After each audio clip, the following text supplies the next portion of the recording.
my God. What is up, folks? It is Monday again. This is the first Monday. I haven't been back at my house since, like, what, five weeks now. My God. It's good to be back home. The cats miss me terribly. We got a very spicy stream back home. We're going to talk about this Jim Caviezel movie that's sweeping the nation. Everyone's freaking out about it for some reason. We're going to have our boy Lord of Toxicity on, and Blue Collar Loser, who, along with myself, actually saw this movie. We're going to talk about a bunch of Chomos and Lesters and Mr. Nelsons, pedos, whatever else you want to call them. It's going to be a spicy stream. So if there was a stream that's going to get my channel nuked, it might be this one, but I think we're going to use colorful language, try not to be too graphic, talking about horrific atrocities committed by the world's most sinister and depraved individuals on Earth. And on that note, I mean, let's begin. How's it going, Toxic? Yeah. God's children are not for sale.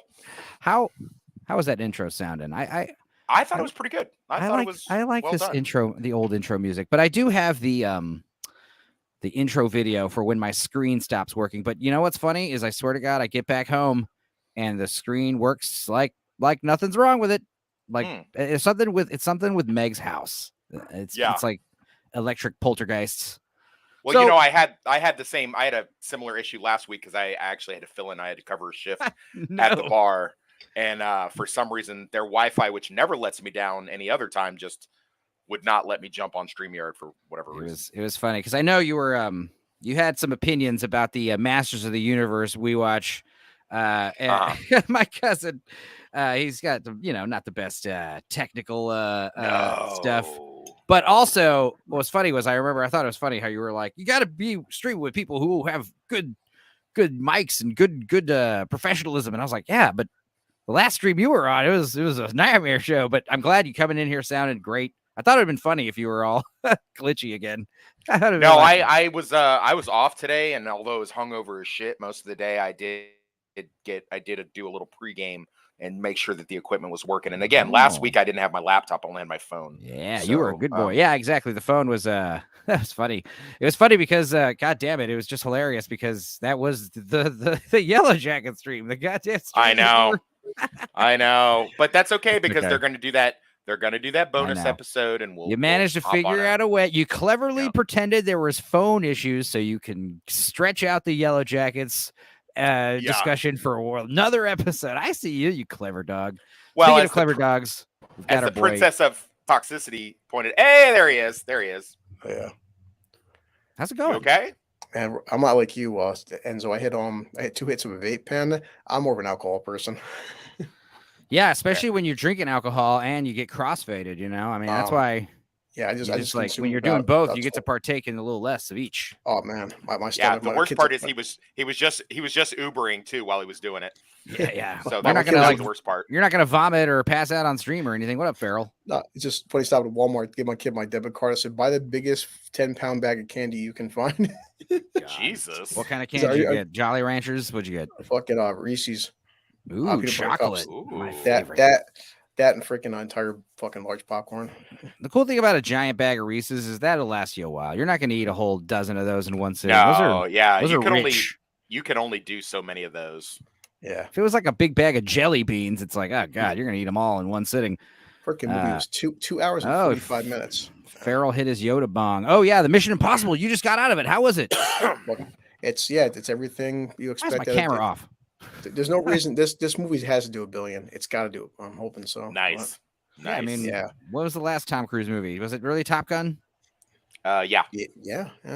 Well, yeah. And it's funny how many times everyone's seen that YouTube thing when he did the fucking jump. I'm just like, I kept thinking that super YouTube video. Yeah, I mean, let's talk about the stuff that we already know about. The big motorcycle jump. Was it cool? Did you see it in IMAX theaters? Yeah, I actually did. So I had to check out the IMAX open at night. But yeah, I mean, this movie. Well, first let's talk about some other stuff. I did make Blue Collar his new little thumbnail. I'm liking this blue on white Nice. And then I got home, and then I also got to whip up the Critical Drinker page banner. Cool. Yep. Looks great. That's badass. Great. Look at the detail. It's anyway, cool. So I was busy today before this. I made this stupid thing too. Try to get Tyler his thumbnail. He asked for it a while ago, and I was like, yeah, I'll do it for sure. And then I woke up today, and it's like his video's like premiering in 5 minutes. I was like, oh my God. Sorry. My bad, Tyler. Freedom. Yeah. I mean, obviously, talking about this, I don't know why it's causing the people are freaking out. I think we know why. Yeah, exactly. Before we discuss this movie, though, there was another pretty interesting, very important to me subject that kind of just came up recently, and it's this shit. What the fuck is this? I've heard mixed reactions. I am definitely on team nay. I don't know what the hell this is. That's a big nay from me as well. First of all, the mask. The mask is the most fucking important thing. It's the thing we really want to see. We don't give a shit about the yellow spandex. And honestly, I prefer the brown and gold. But go ahead, Chris. I think more people know the yellow, especially because remember, the yellow was X-Men the animated series from the 90s. Right. That's what the most kids are going to remember. I agree. But even then, like comparing this is a common thing they keep doing. I don't fucking know why. But they've Superman. It started with Superman removing the cod piece. Or at the very least, make this belt blue, because you have to. I've said this before with who else was it? Flash.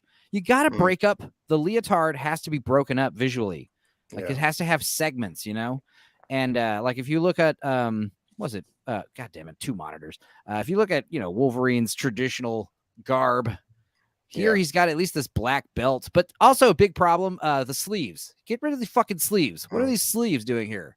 When has Wolverine ever had sleeves? Yeah. Also, let's look at these boots. He doesn't have the frills, the classic, and the helmet. I mean, I know you can make more reserved issues, like more reserved incarnations of the helmet. I mean, if you look at the Marvel versus Capcom, the helmet is ridiculous. Yeah. Like those are giant fins that would get caught in ceilings, and I guess he's a short guy already, but supposed to be anyway. Do you have the one from the Wolverine deleted scene? That one looked pretty good. Oh, I didn't see that. Are you talking about the one that's in the box? Yeah, because that one had the helmet. That one looked great, but it's like, what is it going to look like on the dude, Yeah. But as you can see, like the underwear really like help like break up all this yellow. And I do like the traditional, the shoulders. But I mean, even then it's like Alex Ross. He came up with some, here's the classic brown and gold and a more realistic approach to the helmet, the frills. But it's like, it can be done, and then like you even look at Ross's original designs. Like what he had originally envisioned for the movie, it just looks badass. And this looks just silly. It looks like they're going to bring up the yellow costume just to make fun of it. Honestly. It honestly might, yeah.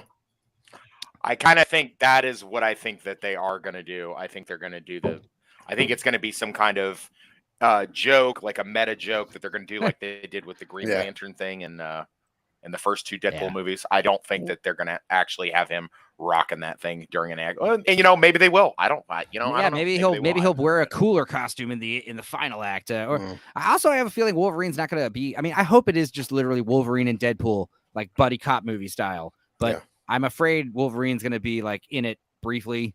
But hopefully he's a major character. And he. Did you guys ever get a chance to watch the Wolverine versus Hulk animated movie? I watched it like 10 times. Yeah, I fucking love that. It was great. That's the first big appearance of Deadpool back in like 2010 or something like that.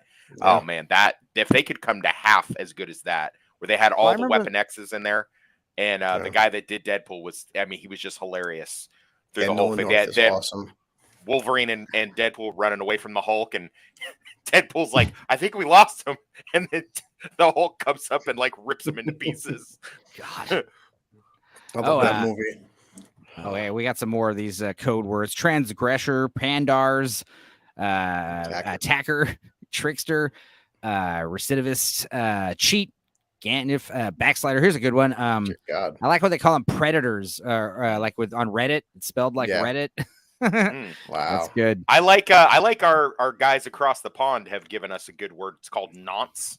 Nonce is fun. Nonce is a good one. Farrell's right. Yeah, Hulk versus Wolverine was awesome, and Bringing back the X-Men animated series. I'm worried about it because, again, it feels like more nostalgia baiting. Yep.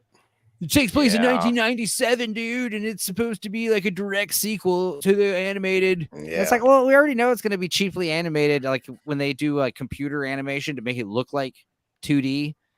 Yeah, I don't know. You can tell when they do it, but to the untrained eye, I'm sure it's fine. But not to completely be a one-track mind type person, but I would point out that Yellow Jackets does 90s nostalgia very, very well. I think they do that. They never overdo the songs. When you hear a 90s song, especially in the last couple episodes, when they popped in Zombie as they were like doing the big the overhang thing over the winter, I thought that was really well done. And the couple times that they've used alternative songs for well-known ones was great. And then having Alanis Morissette do the opening theme for a couple of episodes was also great. They don't overdo it, I guess is my point. They never go too far with the 90s bullshit. Yeah. I mean, it's just it's good little tastes here and there.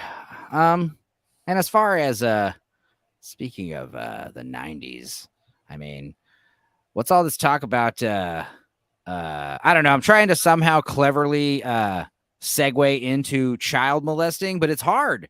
It's hard to like come up with a joke. I mean, Jesus Christ. Let's talk about this stupid movie. I liked it, but I was kind of I know Blue Collar, you thought it was a masterpiece. You had some great praises for it.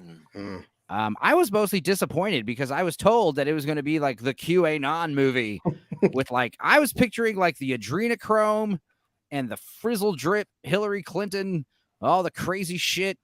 It talks about none of that stuff. It's just your standard run-of-the-mill child sex trafficking film.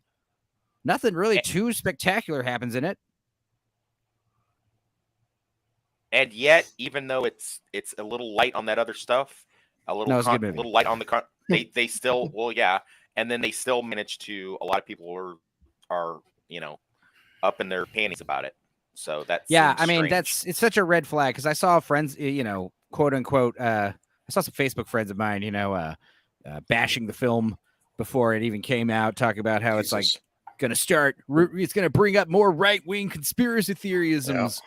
It's like, dude, everything is causing more right wingers. Everything is red pilling everybody every day. They found cocaine in the White House. Nobody gives a shit about it. It's obviously Hunter Biden's. We all know who it is.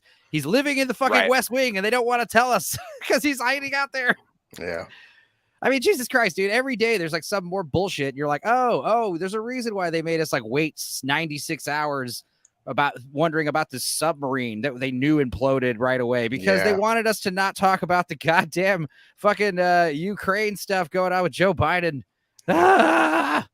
So when all the movie, exactly, like Sherry's saying, like imagine being upset about a movie on child sex abuse, and that's the other thing. Seriously, I was comparing this movie to a imagine Taken, but if it was a drama and not a balls to the wall action film. And it was obviously he's looking for someone else's daughter instead of his own. But that's pretty much the movie. And when Taken came out, everyone was like, oh, my God, is this really how bad it is? And it was like, yes, it is. It's worse, actually. It was way worse. Oh, God. Way worse. And now that this movie's coming out, they're like, pay no mind to any of this. There aren't a bunch of elite people paying. Well, 2009 and 2023 are very, very different. Everybody's up in arms and picking a side, and everybody's all butthurt about every little thing that comes up. And but this is one of those things that I think it's okay to pick a side on this one. I mean, listen, if you don't dig it and you just think it's just a not very well acted trash movie, then that's one thing. But to get up and start, throwing shade at it and saying, this guy in the movie is affiliated with this and that, and like the comments on the drinker page, and the guy was saying, if I guess his rationale was, well, if Osama bin Laden had done a thing about climate change, it would have just been pushed towards his own agenda. I'm like, but the people who talk about climate change do push it to their own agenda. I mean, are you really telling me that little Greta Thunberg is like a reliable, I mean, she's a fucking Rothschild relative. Wait, you believe in climate change too? Oh, you silly bastard. Because that's the other thing. It's like this idea, like just saying the word QAnon somehow discredits whatever the hell you're talking about. It's like, actually, it's like a Streisand effect, man, where you just like say, hey, don't watch this movie about QAnon and Pizzagate. And people are like, I don't know really what QAnon is. I'll check out this movie. And then they just see a movie about sex trafficking and they're like, wait a minute. I'm not going to lie. I don't even 100% know what QAnon. I don't even know what that means really. And I don't care. A movie is a movie. You know what I mean? Like, listen, Quentin Tarantino is a fucking weirdo. Okay. He has weirdo views and very questionable opinions. He said some shit on Howard Stern that has come back to haunt him, and it's really bad. But I will still enjoy his, unless he really crosses the line. What he was saying on I guess Howard had asked him back in the early to mid 2000s, or maybe the aughts, the early aughts. I guess they call that like 2009 or whatever. I guess Howard had asked him, what was his opinion when they gave the Lifetime Achievement Award to Roman Polanski. Did he have the same feeling that a lot of other people? And I guess Q had said, no, I think he's a great director.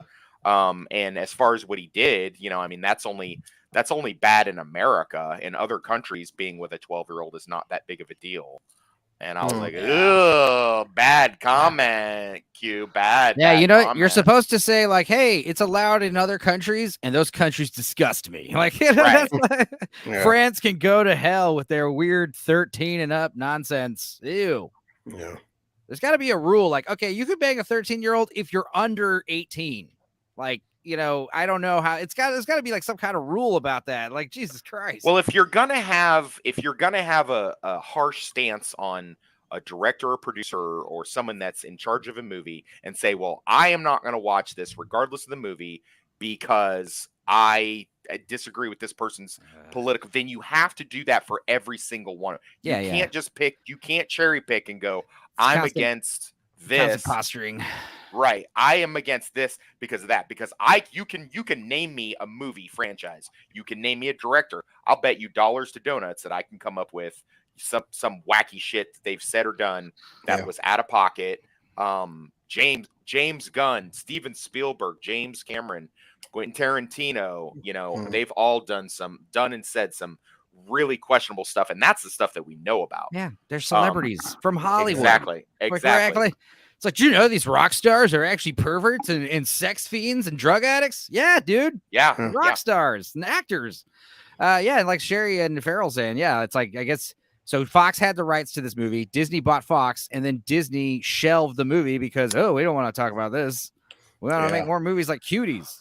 I think more interesting than the behind the scenes political agenda stuff is this shit that's going on where people are pulling fire alarms and trying to is actually more. Again, Streisand effect in full blown. I saw this movie because of all the fucking backlash about it. I was like, well, let's see what the hell's going on in it. I figured there'd be some fucking shocking shit that I never knew. No, it's basically all the same stuff from Taken, except a little less luxurious. Like in Taken, they're like, they have all the sex slaves in like a yacht, and they're all like of age, women. But it is implied that children are also trafficked and taken. Can we just talk about how badass Taken is for a second? That movie the rules first so one. hard. Yes. I haven't seen any of the sequels. Yeah, don't bother. The first one's like, okay, really so good. You're hooked by the opening scene when he's like a bodyguard and he makes the girl drink the soda. You're in shock. Drink your soda.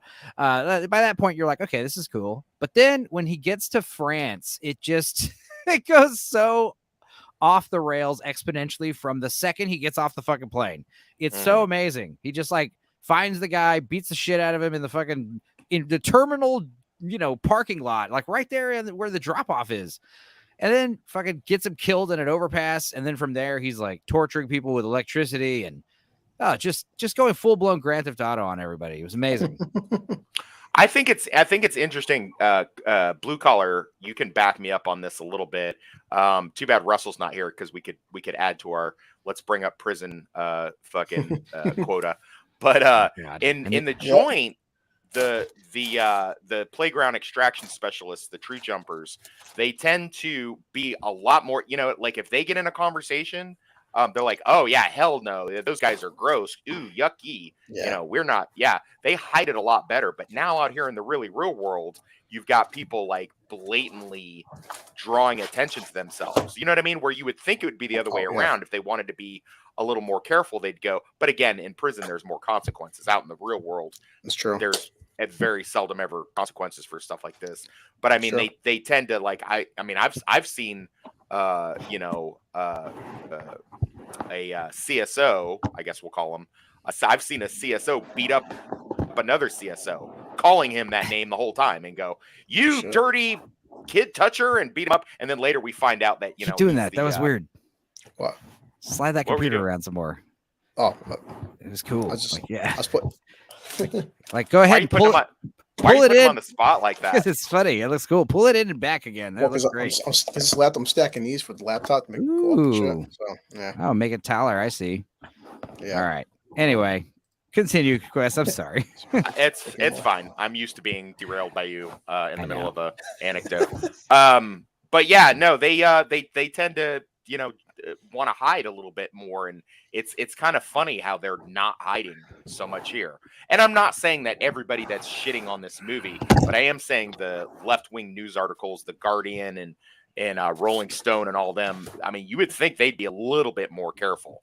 You could say, hey, this is a shitty movie, but it's got an important message. I mean, but because we've done it the opposite way.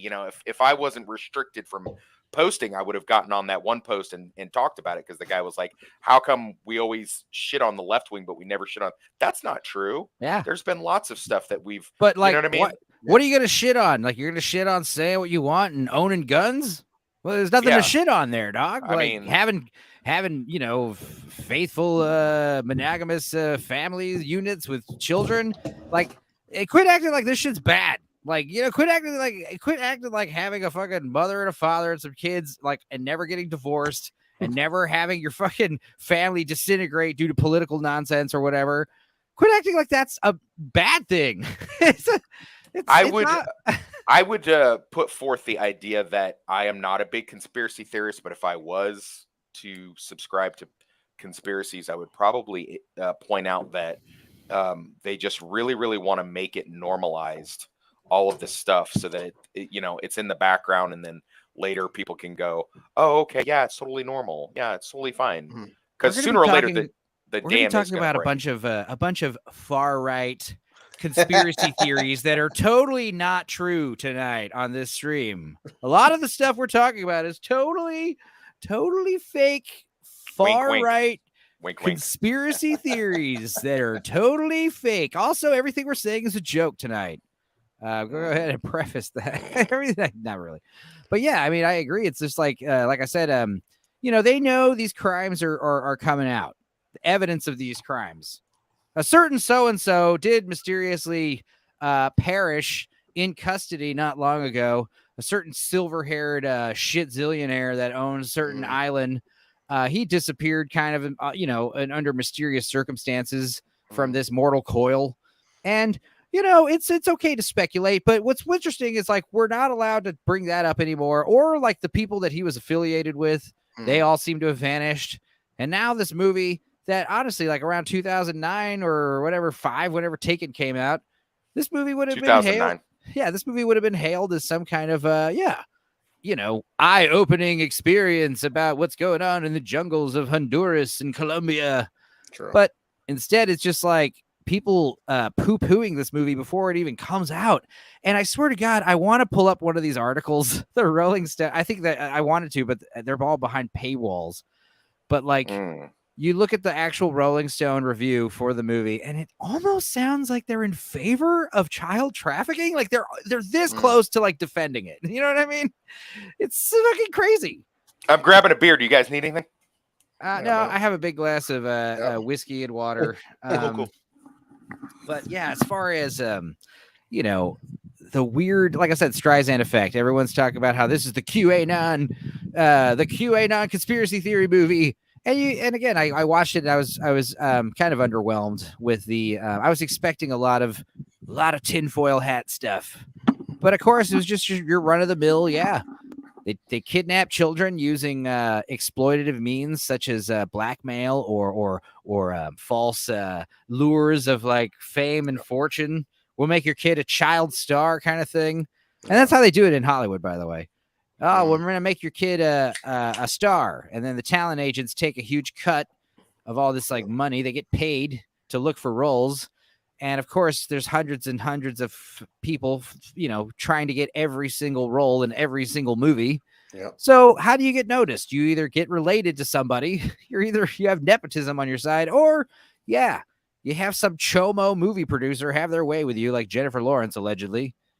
Yeah, allegedly. Wes keeps sending YouTube links, and it's like I can't click the link. I mean, I can copy paste it in my own. I'll have to look at these later. You have to tell me what these links.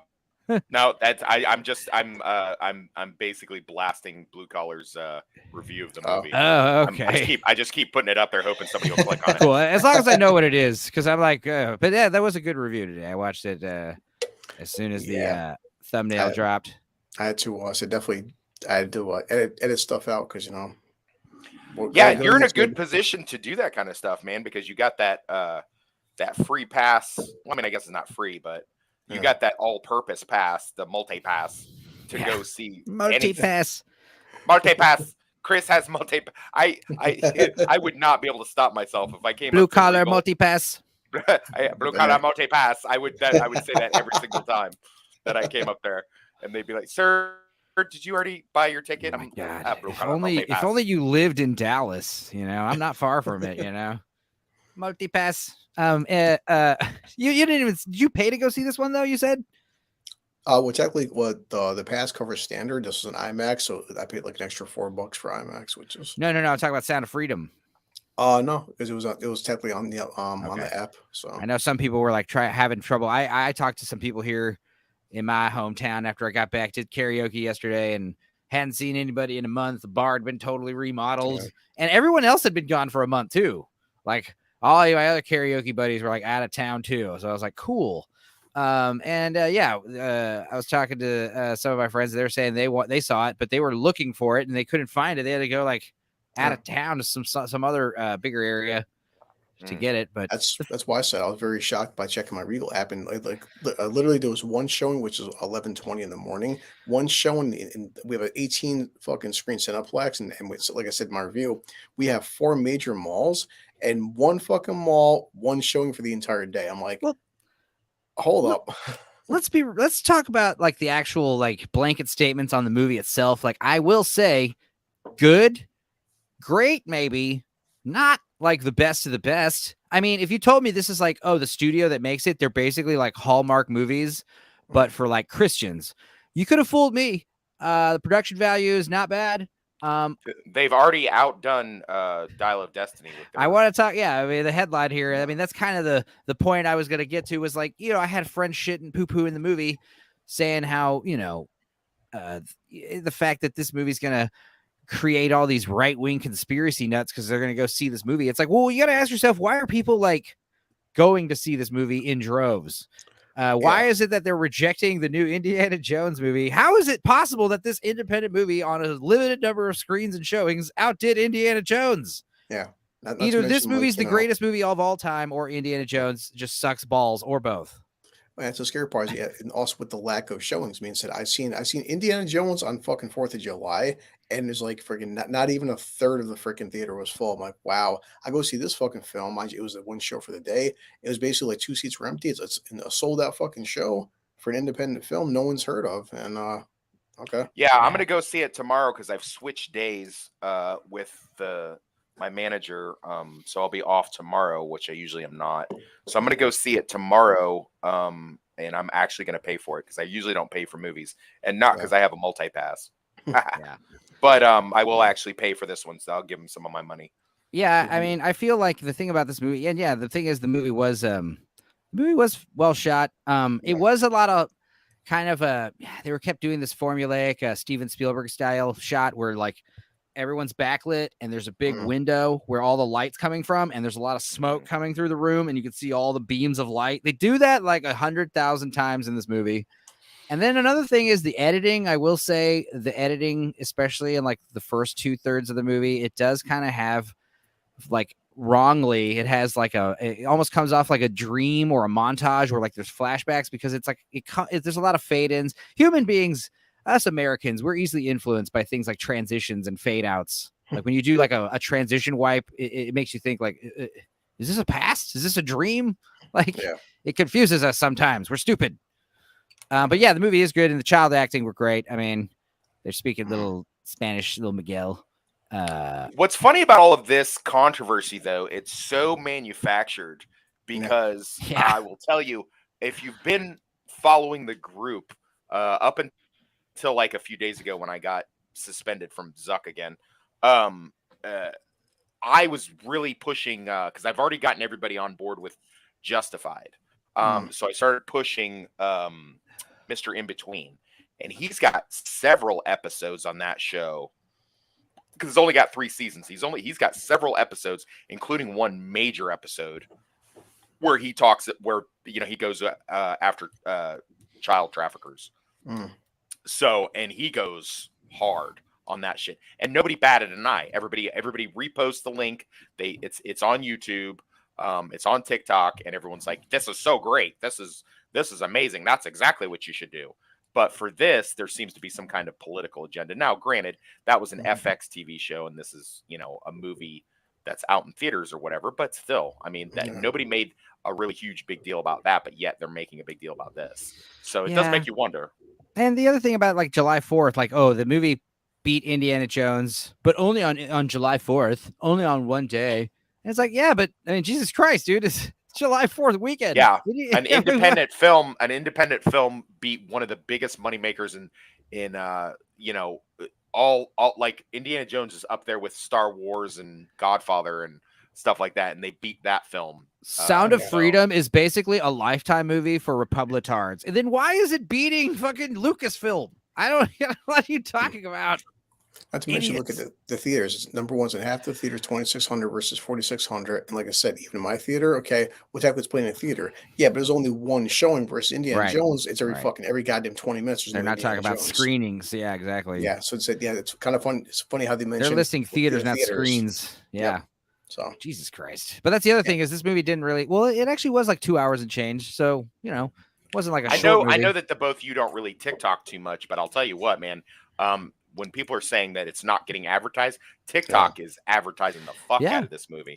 I think the difference, Wes, is that TikTok is word of mouth versus every other outlet is studios and fucking. And, news and shit. TikTok is you can post any kind of theory. If I were to really shit on theory stuff, I would say this.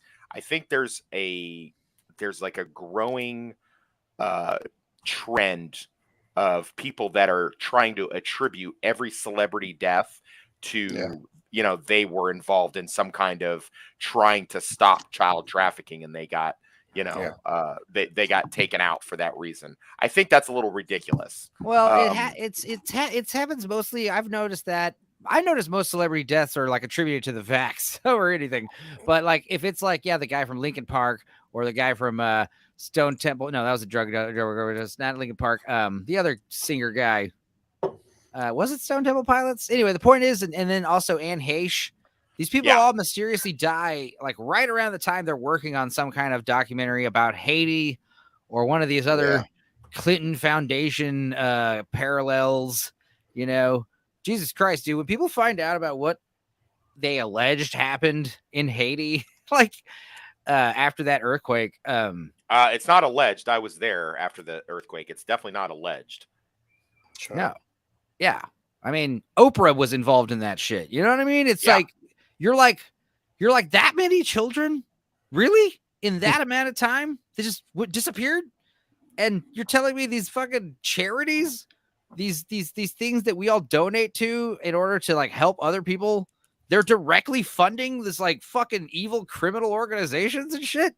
You're telling me the Red Cross does this shit? And you're like, when people find this out, dude, they're going to shit the fucking walls. They're going to go crazy. I think that the success of this will start opening up the floodgates, and there's going to be blood in the water, and they're going to start doing a lot more stuff like that. Well, that's the thing is it is a trickle. Like we're slowly being awakened. There was a reason why this movie doesn't talk about like the adrenochrome and the blood harvesting because either it's not real or B, it's like, dude, people won't believe it even if it was real. You know what I mean?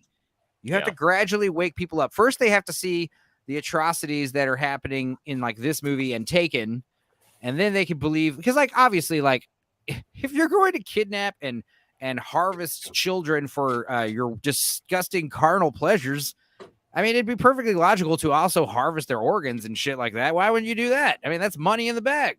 Jeez. These kids, and the crazier theories are like some of these kids aren't even like on paper, like they're bred they're bred basically for purposes of this stuff, like cattle, you know? Like, hey, Blue Collar, I think it's funny that we got the lecture from Stupenzo before we started and was like, hey, be careful what stuff you say. Oh, Don't right. say any of these trigger words. Well, like I said, everything we're talking about is a far right. Everything we're talking about is a far right, insane conspiracy theory that's totally not true. And I'm joking, right? Let's go ahead and just preface everything. I mean, shit, I am half joking, but Christ. In 2011, I got my first leave from Iraq, and I missed my flight due to no fault of my own. And so they put me up at a hotel in Dubai for a couple days until they could get me out of there, because I was a contractor and I couldn't take like military flight. So I was in the hotel, and the concierge, the little Indian guy. This whole stream is a trigger. Yeah, it is. Yeah, it is. Yeah, it is. I should have put a big NSFW on this one. So the guy was like, he asked me if I was a contractor. I told him that I was. He asked me how many days I was going to be there. I told him 2. He said, okay, great. He goes, do you need anything? And I said, I heard we can get booze in this country. Is that true? And keep in mind, it'd been 10 months since I've been overseas. So I had no booze, no nothing. And he said, yeah. He goes, tell me what you want. And I told him. And he goes, what else you want? I was like, what kind of food do you got? He goes, whatever you want. This is Dubai. And I said, can I get pizza? And he goes, yeah, you can get. Yeah. I was like, Papa John's? He goes, yeah, you can get Papa John's. I said, they have Papa John's here? He goes, yeah, it's Dubai. And he goes, you want anything else? I said, what do you mean? He goes, you want a girl?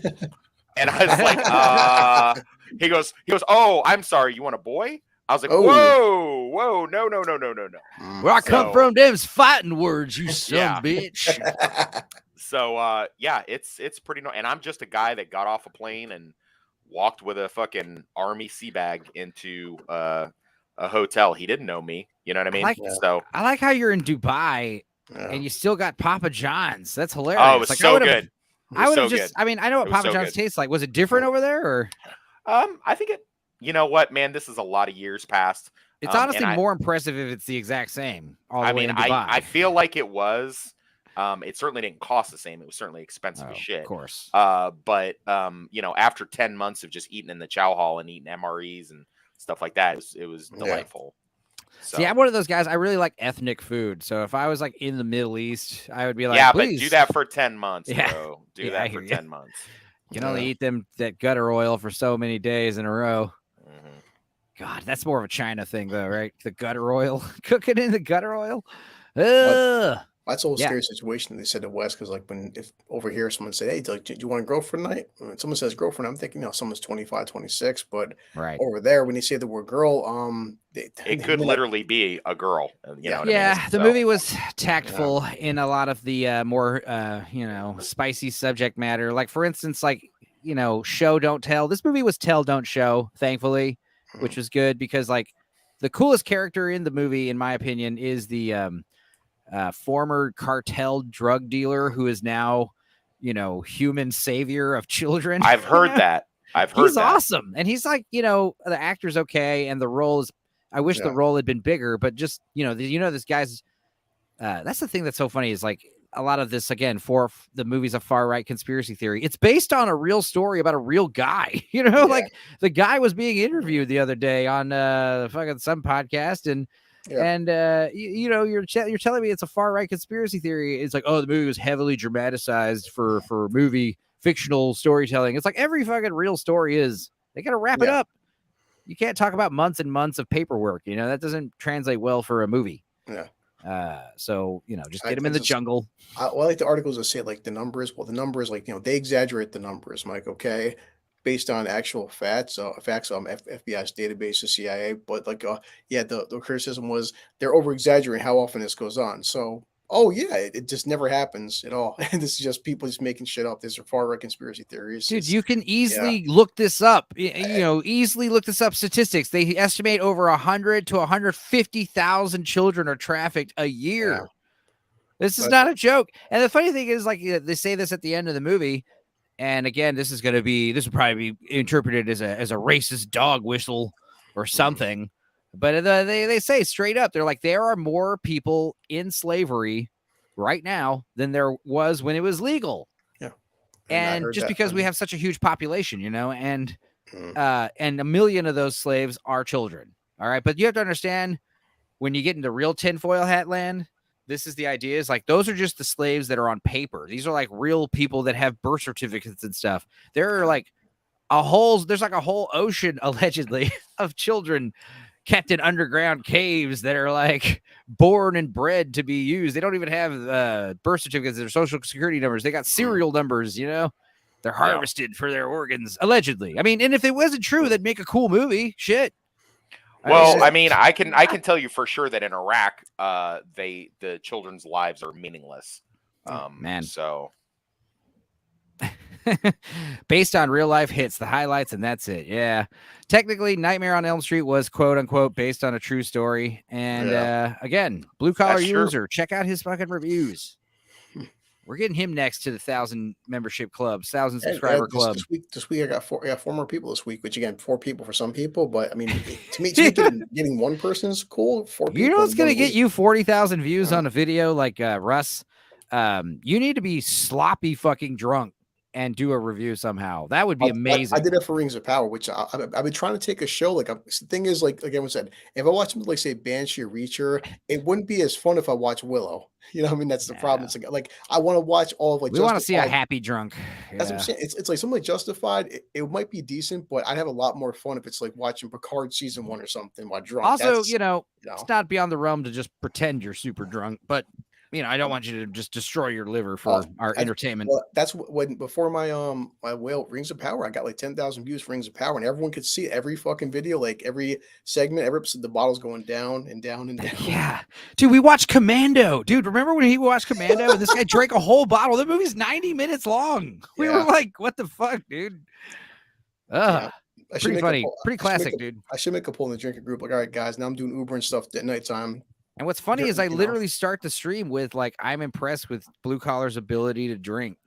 And then at the end of the video, like, not even at the end, by the time he shoots Dan Hedaya out the window, you finish the bottle of booze. You're like holding it up. I'm trying to figure like what's a new terrible show I could binge. Blue Collar getting sloppy drunk in the Tesla. Yeah, you should be drunk as hell in the self, like pretending you're in self-driving mode. I'm telling you need to go in your Uber in the back seat, set up a little TV monitor and have a little thing that says "for your viewing pleasure." No. And then just fucking just have it connected to your phone and just run your videos, like just keep running them in a loop. And then they're like, "What is this right here?" I'm like, "Oh, well, sir, you're watching your driver right now. That's my YouTube channel." So, oh wow, that's really cool. That's what I do at the bar. Anytime I'm ever doing something, I always give the link to the people at the bar, and they put it on one of the TVs. You're right. So, here's an idea. Do it like I'm sure Uber would fire you if they found out you were doing this, but like, you have a camera in your car, probably. Most Uber drivers do. But if you did have one, I haven't you yet. could like,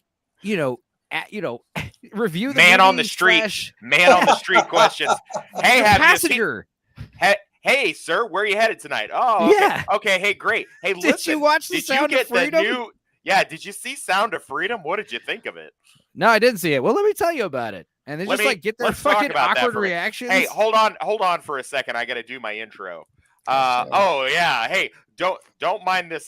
This is just me drinking. I'm just gonna have a couple shots. It should be done like Taxi Cab Confessions with like the black and white night vision cameras, and like the passengers have their like glowing like eyes, and like they're like drunk chicks, like going clubbing or whatever. Tell every person that they get 5% off the ride some kind of way if they like, comment, and subscribe. Yeah, that. You just kind of rant about a movie, and they're all awkward about it, and then when the ride's over, you're like, oh, by the way, I'm on a YouTube channel. Do I got your permission to I can put this shit on YouTube? They'll be like, no. I'll be like, well, too bad. With that, I did this ride 3 days ago. Pick up a woman and her kids and stuff. Mommy, I can't wait to go to the theater. What are we going to see? Like, mommy, we're all going to see like the Black Little Mermaid. Almost like she said those words. Her daughter said, "I can't wait to go see the Black Little Mermaid." Oh wow, that's awesome. I'd kick them out of the car right then and there. Imagine she saw my review. Yeah, like we had joked about this on the Mermaid stream, which by the way was the last time I was in this room doing a stream. It's been that long since we did a stream back here in the man cave. But yes, I would have definitely like made a point to like try to pick them up after the movie and be like, so what'd y'all think? Here's a link to my video. Don't forget to disable the door locks. Ultimate captive audience. Yeah, exactly. Have childproof locks on, lock them in, and just like rant about like, hey, I just want to talk about the new movie I just saw, Mission Impossible. Yeah. And they'd be like, and I'm sure you'd have a lot of customers. That's the thing, is like you can do it with like several passengers, and then splice all 10 rides into like one Mission Impossible video. You can have one guy like on his phone trying to like not listen to you, and another girl like, oh yeah, I like Tom Cruise. I heard it was good. That'd be funny. And then at the end, you'd be like, by the way, I'm wasted. What? Nothing. Yeah. Ignore me. Well, it's definitely my next drunken rant will be I got to find a very terrible TV show. Like, I kind of want to do Velma because everyone fucking hates it. Don't you dare! Don't you dare! Yeah, it's too like it's too flavor of the month. Nobody's gonna be talking about this shit already. Like nobody gives a shit about it. Yeah. But I guess there is a season 2. Maybe that'll come out and you could talk about that bullshit then. Well, that might be the comedy. The comedy, if I just get a brand new fucking bottle, hey guys, this is full. Let's watch Velma. Just down the whole thing. Speaking of Black Velma and Black Little Mermaid, I found this image very problematic. So, oh my god, someone posted what am I looking at? Mid-Journey art of a black Batman, but everyone was like, yay or nay, whatever costume, the afro silly, blah, blah, blah. But I was like, this is extremely racist because like the idea that this is white Bruce Wayne, trying to disguise himself further by putting on a fake wig and blackface. That would be so offensive if this was like literally white Bruce Wayne and this was his disguise, like it helps people throw off my scent on that effect that would be one hell of a disguise. Millionaire white guy Bruce Wayne. I pretend that I'm black also. It really throws everyone off my scent. And like, if I was Superman, I'd be like, Bruce, no, like this is wrong. I don't know how I feel about this. It's like, no, I mean, nobody suspects that Bruce Wayne is Batman. Yeah, you're right. Everyone thinks it's that other black billionaire who lives on the street on the other side of Gotham. What's his name? Gives even breadcrumbs for the cops. Yeah. Just like throw him off the set, Anyway. Oh, Wes is leaving comments in his own stream. That's pretty awesome. I was never trafficked. What? Who's Fire Stick? What? Who are you replying to? These are all comments left on the review of Sound of Freedom. Oh god. Okay. Yeah. Oh my god. I was like, who's in the chat that I'm like not seeing? Okay, so apparently we've reached the point in our society where a movie about saving children from sex trafficking is a controversy. I agree. Yeah. I can't even hate watch that shit. I don't remember what Farrell's talking about. I'm sure I could deduce it. I think he was talking about Velma. Yeah. Oh, right. I was never trafficked, but I was a victim of SA by an adult as a kid. I think this is the most important film of our time. Oh my god, these are like heavy reviews. I see. It's never graphic, like Drinker said. Think Hitchcock, but if I can watch to its amazing conclusion, I think most people can. I mean, no, anyone can. This movie was tame as fuck. This movie was super tame. What happened to originality? I don't know. Yeah. It's not cool anymore, right? I would suggest, Chris, Blue Collar, I would definitely suggest, if I may, you should, since I do a lot of watching on Hulu, but I also look at Tubi and Freevee, they have a lot of good older shows. I would pull one of those out of the ether and go like binge watch Tour of Duty or Miami Vice or something from the 80s or 90s or early 2000s. That's what I would do. Those tend to be really popular if you're going to do that. And again, I know we've discussed about how difficult it is to do a show or whatever, Oh, yeah. especially with one of those kind of shows, because that's back in the days when they had 21 to 22 episodes and stuff like that. But Farrell's funny. But yeah, man, that's what I would do. If I had the time for it, I would definitely do like an overall review. I've shared the link of the guy Slipmaker. He's another YouTuber, and he's like Stupenzo. He doesn't like watching a show until it's run its entire course. Yeah, because he doesn't want it to get. So after a show's completely done, he'll do like a whole review. So we are growing in numbers, I swear. What, you're that type of people? Yeah. Tired of getting burned by fucking shows on TV. I mean, to be fair, so am I. I mean, I accidentally fell into Yellow Jackets and From, but I mean, I'm not very dissimilar to that. I can definitely understand not wanting to get into. I've been burned by more than a couple things. Although there's been some stuff that's been like more of a resurgence. Like I didn't see the second season, but apparently Warrior Nun got canceled in the second season, but they just brought it back, which is weird for Netflix because Netflix almost never does that shit. Yeah.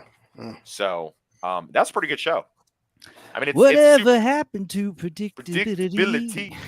The Milkman, the Paperboy, Evening TV. I watched Fuller House.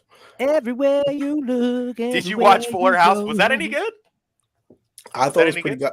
I thought it was pretty goddamn funny because my cousin Susan and my sister Jamie, they all love Full House, and I don't think it's as funny. But I mean, honestly, everyone made their cameos. Did they have all the same people? Everybody came back. That's what said. I was shocked. Everybody came back except for the Olsen twins. That's it. Oh wow! Everywhere you look, and a couple of times like Stamos, because Stamos was a producer. Stamos look at the camera. He's like, they keep mentioning their younger sister Michelle, and Stamos looks at the camera, fourth wall. He's like, "Come on, guys, you just stopped by for one episode," and they break the fourth wall a dozen times, cracking on the Olsen twins. I'll tell you what. What's the middle child's name? It's Jodie Sweden, JD, Jesse, and Michelle. She got in a mess for a while. I'll tell you what, man, she grew up hot as fuck. Dude, there's one episode she comes out of a fucking bar and she's wearing the skimpiest outfit I've seen on television. That girl is blessed, and I'm like, sold. Yeah, Jodie when you Sweden. Lost out there, that you're all after the episode, I started following her on Facebook, Instagram. I want to see more bikini pics. Yeah, I mean, what's the other one? The older one. She was into the Lifetime movies. Yeah. And then she bailed out because she's sexy too. Yeah. But she bailed out because they weren't being all Christian anymore. Whatever the hell that means. This is me.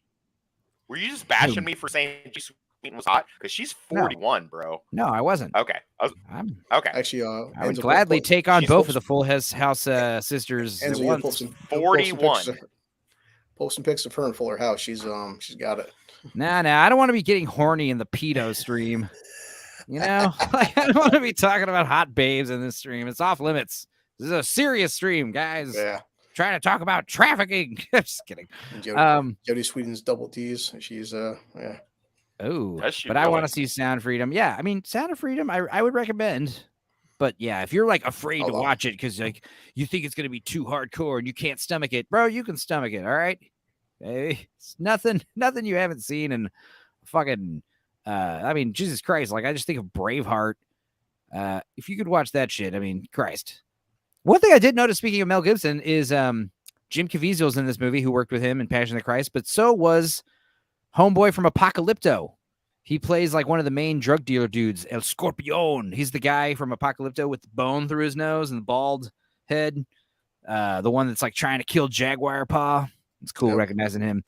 The one with the demon debating the Christian lawyer. What? Oh, sorry. Nefarious. Oh, I finally broke down. Oh, yeah. Nefarious. Yeah. I want to watch Nefarious. Is it out on digital already? Yeah, right. Yeah. Check that out. We'll talk about that next week. Is it? I'll find it. That's the other thing. I mean, I felt bad about kind of, watching this movie the way I did, because it's like, I might as well give money to, the movies that I, think are good. But here's what I'm saying. Here's what I thought of, a pretty radical idea about how to reinvent movies. How to what's up? Fuller House, Jodie Sweetin. That shit. Oh yeah, I mean, I did also watch Fuller House, and yes, she was definitely looking good. Yep. I pull it up. But there you go, Wes. All right, put your tallywhackers away now. But yeah, I was suggesting this. All right, here's how it should be. Now, this is a controversial topic or a controversial opinion of mine, but I've said it before. Art should be free. I just think art should just like not cost anything. It's art. Like who says art should cost anything? And I understand we put our own value on things, but here's what I'm suggesting. Yeah, no, the people who pay the art. I mean, really, it's up to us to decide whether something is shitty or not. And like, yeah, a painting is only worth $50 million because someone wants to pay $50 million for it. But if no one wants to pay anything for a painting, then we determine the painting is worthless. And these movies, they are fucking worthless. So what I advise, what I suggest, what I propose is that we start doing these movies on like a donation-based system where like Hollywood, you fucking release like each studio releases like 1 or 2 movies a year. All right. And the people who watch it, we get to watch it for free, no matter how. It's like socialism. But if we like the movie, we can donate $5. You know how every movie back in the 90s had like a little website? That was a thing. Every movie in the 90s and 2000s had a custom web URL, like BlairWitchProject.com. And you can go to the BlairWitchProject.com website and look at all the interesting tidbits about the movie coming out. But obviously that became stupid because you got to pay for all these web URLs, and people got smart and started buying all these like funny titles of working projects. And, it was just like a big the web URL thing crashed. So now we started doing movies. Movies have their social media accounts now, I guess, or whatever. But now what I propose is now at the bottom of the little movie poster, there should just be like a little Venmo or a PayPal or something for every movie. And if we like the movie, we'll pay you after we watched it. Jesus Christ. I'm tired of this shit. The movies suck. Anyway. Not a bad idea. I mean, they do have a name for that. It's called communism. So that's the thing I'm suggesting is these movie producers, like they're always these screenwriters anyway, they're always talking about how much they love this shit.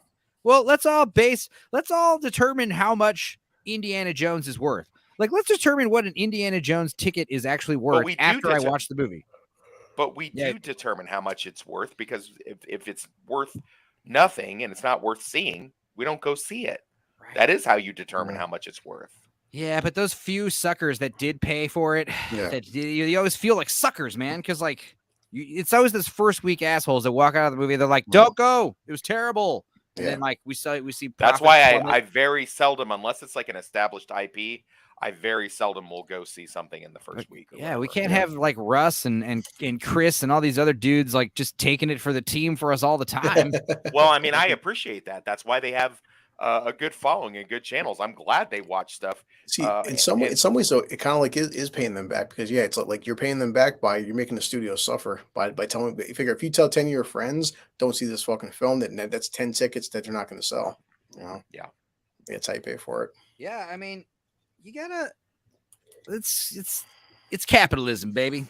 It's a little thing I like to call what it is. Capitalism. But yeah, this idea, like the movie theaters, I mean, $20 for seats. I get it. You guys replaced all your shitty airplane seats with big cushiony leather seats that recline. I mean, they are pretty dope. I'm not gonna lie, they're really dope. If it's not a really interesting movie, I have a hard time staying awake because the seats are so fucking comfortable. Yeah, it's a problem. People like always snoring in movies because like they're fucking reclining, watching the movie in a fucking practical horizontal position. I like to watch a movie upright. Like, I want to focus. I want to pay attention. That's the beauty of 4D. 4D, you can't fall asleep. Yeah, the movie's like shaking you up. Spraying your face with water and stuff, too. It's punching you back in the head. There's wind hitting your face. 4D. Well, I'd like to do a YouTube video one time about like the top 10 movies I've fallen asleep in at the theater. Jeez. Jesus. I can't even count on like one finger how many movies. I've fallen asleep in so many fucking movies. Yeah. Yeah, you must watch our movie or you're a bigot. But if you watch this movie, you're a fucking far right conspiracy theorists. It's like, you understand how, like, that's what's funny, Enzo and West, about like people were saying that actually on Friday Night Lights there about Indiana Jones. So yes, now the film is bombing, right? So what now you can't use your usual bullshit. You can't say it's because you hate black people or gay people or black people, because so why is a movie with a straight white man bombing at the box office? You run out of excuses now to blame. well, it's because people don't like Phoebe Waller-Bridge, and I say yes, absolutely. That's what we've been trying to tell you. Correct. I mean, like I actually do like Phoebe Waller-Bridge, but I'm not watching Indiana Jones and the Dial of Dialysis. I'm not fucking watching that shit. I do like her, but you know the thing is, like, Denzel Washington, Fleabag, and I gotta say, I did see some stuff about Fleabag, and yeah, like the extent of the jokes in Fleabag, or oh my god, I had sex with this guy, or this girl has a bad haircut. The extent of the jokes are like, oh my god, I'm a terrible asshole. And it's like one of these things where I blame movie shows like Shameless and really like The Sopranos and Breaking Bad. They kind of started that, but like, I understand, like, we want loathsome characters falling from grace type stories, but I think we're a little tapped out on those, like, morally as a society, where everyone's just a cynical asshole doing depraved nonsense all the time. I watched all, what is it, 2 or 3 seasons? I want to say it's just 2 seasons, actually, of Fleabag. I watched both seasons of Fleabag. I binged it when I was in the VA hospital, and I found it very enjoyable. I definitely did not think they overdid it with some of the toxic shit that she did. But again, look who you're talking to. Did she become like a better person though? I know it's like a big part is like her mother and her have a shitty relationship, and well, it's her stepmom. Do they amend? Yeah. Do they make that better and stronger at the end, or they fucking hate each other and fall apart and everything? Nope. Yeah. Nope. Yeah, it's bad all the way through.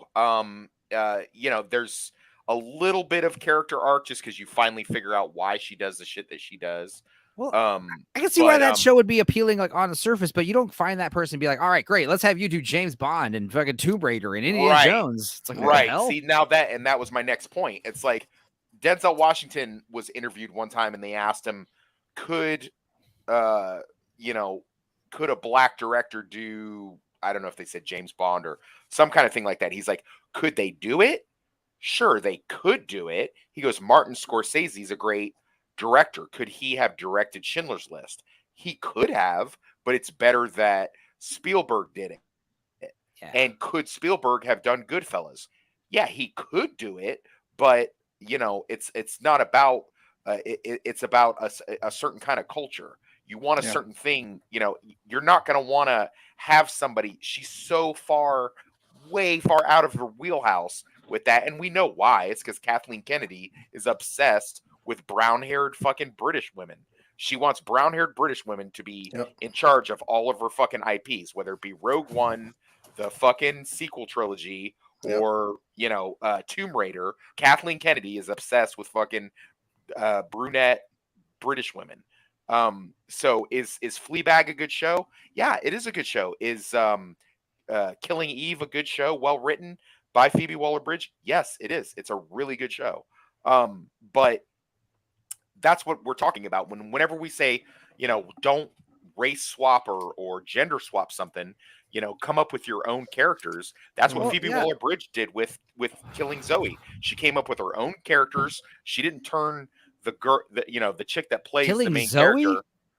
Killing Eve, I think it is. Sorry, I was like, Killing Zoe with fucking Eric Stoltz? Did I say Killing Zoe? I'm sorry. Yeah, you did. Bad. I was like, what? I'm sorry. I've been drinking. It's called Killing Eve. And she came up with an original character. All the stuff is like original stuff. That's the stuff that she's good at. Does that mean that's all she can ever do? No, she was on Saturday Night Live and she was fucking hilarious on Saturday Night Live. But that doesn't mean that she should be in charge of Indiana Jones or James Bond and stuff like that. You can't fit a square peg into a round hole. It just doesn't work. I heard like interesting commentary about how like, oh, well, she's actually quite a good actress. And it's like, yeah, it's because she writes herself to play these asshole characters that she kind of is. So I wouldn't be surprised at all if she, speaking of, Pizzagate, pedovores, wouldn't be surprised if she knew where some bodies were buried or had something to do with some Epstein Island stuff. I heard her fucking mom is like some famous baroness. So Again, Phoebe Waller-Bridge or Kathleen Kennedy? Phoebe Waller-Bridge. It explains why she's being shoehorned into everything. Maybe.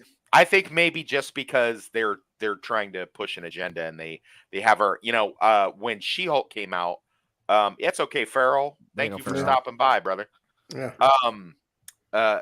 When She-Hulk first came out, I had to remind everybody in the group that what's her name had actually, she's terrible in She-Hulk because She-Hulk is terrible, but she was great in Orphan Black. So, I mean, I don't know, man. It's a shame, if you put the wrong person in the wrong thing, it's just not going to work. I mean, Keanu Reeves was a shitty actor until they finally gave him something that he could actually play. You know what? I watched him recently in I think it's his best role since I rewatched it, but it's I Love You to Death with Kevin Kline and Tracy Ullman from 1989. Yes, that's a good movie. That's a good movie. Yeah, I had also seen it based before. on a true story. Also based on a true story. Loosely based on a true story, but yeah, it was amazing. And it's like Tracy Ullman is like some Yugoslavian woman who's married to this philandering Italian guy named played by Kevin Kline, and he owns a pizza place, and he's a super to the building, and he has a lot of girlfriends. He's like constantly making love to all these beautiful women all the time, but he has his wife, he has his kids. And his wife finds out about it, and she tries to kill him like several times, and they all like backfire and cancel each other out. It's hilarious. But eventually, they hire these two heroin addicts to kill him with like a 22 caliber pistol, and it's fucking William Hurt and Keanu Reeves. And Keanu Reeves, he looks like he's so high on heroin. His eyes are all like bloodshot and dark. He's got half of his head shaved, like the Skrillex haircut before it was cool. Yeah, and he's just so like out of it. And it's amazing performance. He's so good in it. I highly recommend it. That whole movie's great. That's a great late 80s dark comedy. Kevin Kline was great for that. Fish Called Wanda. He doesn't get enough credit. I talked about it in Super Mario Brothers, but he was one of the contenders to play Mario, and I was like, he would have been better Luigi, but he's probably too high profile an actor to play Luigi. That'd be a good rewatch. Just either. No, we did one. Rewatch. Fish Called Wanda. Yeah. On either A Fish Called Wanda or what is the name Fierce of that movie? Creatures was the other one with Kevin with that cast. Yeah, no, I'm saying the movie you were describing with Kevin. I Love You to Death. I Love You to Death. Yeah, that either one of those, that or A Fish Called Wanda would both be great. Rewatch. Fish Called Wanda's so funny. Anyway, I want to talk about something you were talking about earlier, and it reminds me of this X-Men stuff. This is an actual panel from a fucking X-Men comic. This is first of all, the illustration style is just like, this is not what superhero comic books are illustrated like. This has like a webtoons feel to it. This is a legit Marvel Comics trade paperback X-Men floppy, and the comments, I'm adulting. Yeah, right. Sure. And I don't know what they're saying up here, but it's just like, again, this is what I said. I mean, this is not my tweet, but my tweet here, I was saying like, modern comic book writers and most screenwriters only have their limited life experiences of clubbing, bar hopping, brunches, and lousy relationships with their loved ones to draw from, which results into crap like this. These people, like when you talk about other filmmakers from the past, these motherfuckers, some of these guys went to wars, and most of them had families and shit. They got life experience to draw from. The first comic book that I ever read, one of my dad's friends passed away. Take it easy, Locks. Have a good one. Have a good night. One of my dad's friends passed away, and he left my dad a bunch of comic books, and he gave them to me. And so the first group of was X-Men comics, the Marauders Morlock Massacre. And I just remember like reading that shit at like 10 years old and just seeing, the great, the X-Men get their asses kicked by the Marauders while they're in the tunnels underneath New York trying to save the Morlocks, which are like the underground mutants that are too gross to like pass as humans and stuff. So they live in the tunnels. And Mr. Sinister sends in the Marauders to like wipe them out. And the X-Men get their asses handed to them. And Storm leaves Wolverine behind as they all go to like regroup, and she's like, you stay behind and capture one of these guys so we can interrogate him. and bring him back to the mansion. And he's like, what about the other ones? And she goes, I only need one for interrogation. The rest are yours. And I remember reading that and getting chills as a kid. Yeah. Like she just like, the X-Men just got their asses handed to them. They go to regroup and lick their wounds. She leaves Wolverine behind like, hey, take care of this shit. Like, do the thing that you do. You know what I mean? And leaves him behind. And of course he runs into Sabretooth and, all that kind of stuff. But I mean, it's just, that was like great storytelling back then. It had such an effect on me. I don't know. I have not looked at a present day comic book for any reason, just because it's all got this agenda bullshit going on, and I'm not interested in that at all. It's one of those things where like I can't, it's so hard to like find some meme you saw a few hours ago. I don't even remember what page it was in or what platform it was on, but it was 4 pictures from a comic book store selling 75% of their merchant. No, all their stuff is on sale for 75% off. Comic book stores going out of business, and it's 4 pictures. The first 2 are pictures of the mainstream comic book stuff, superhero comic books. The third picture was shelves for manga, and the fourth picture was shelves for like Warhammer and board games and stuff like that. And the first 2 pictures, all the shelves are completely full, and the other 2 pictures, the manga and the board game stuff, it's like ransacked. Everything's gone. The fucking comic book section is like practically untouched. These people don't even. You used to be able to just like, even if the book sucks story wise, like most comic books, you'd flip through it and it's like, yeah, there's cool pictures in here. Like, fuck, dude. You don't even get that. Every picture is these assholes sitting in shitty perspective with flat colors and no shading. And they're fucking sitting around a table eating or having cocktails every fucking time. Many comic book scenes. The first thing they teach you in writing class is write what you know. So, I mean, you're talking about people who have no life experience. Right. They've never been to combat. They've never done anything in their lives. And, that's not always a bad thing per se. I mean, you look at look at Lee Child. He created Jack Reacher. He was never an MP. He was never in the military. He was a TV executive. But you know what? He had some talent, and I'm sure he had a dad or a brother or somebody that was in the military, and he did his research. Right. I mean, you look at John Sanford. He does great detective novels. He was never a detective, but he was an investigative reporter for the Minneapolis Tribune. So, I mean, but these other people, all they've ever done is been on fucking online, and, that phrase chronically online. So, whatever, man. He's an online guy. He's a terminally online. Yeah, that was another good one. But yeah, it's like, even drawing from what God damn it, at least make it interesting. Like I could make I thought of this yesterday at karaoke, a full fucking screenplay in my head because I was just hearing stories about the karaoke contest I missed while I was out of town. It was one of those things where I sang a Weezer song on the first round, and the place was so packed.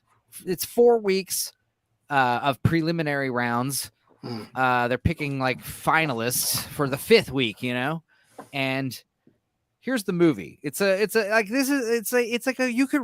could write this shit. In fact, I did. I kind of took the real story and twisted it. But like, yeah, you got a small town Texas restaurant bar. They do karaoke once a week. And yeah, they're having a karaoke contest.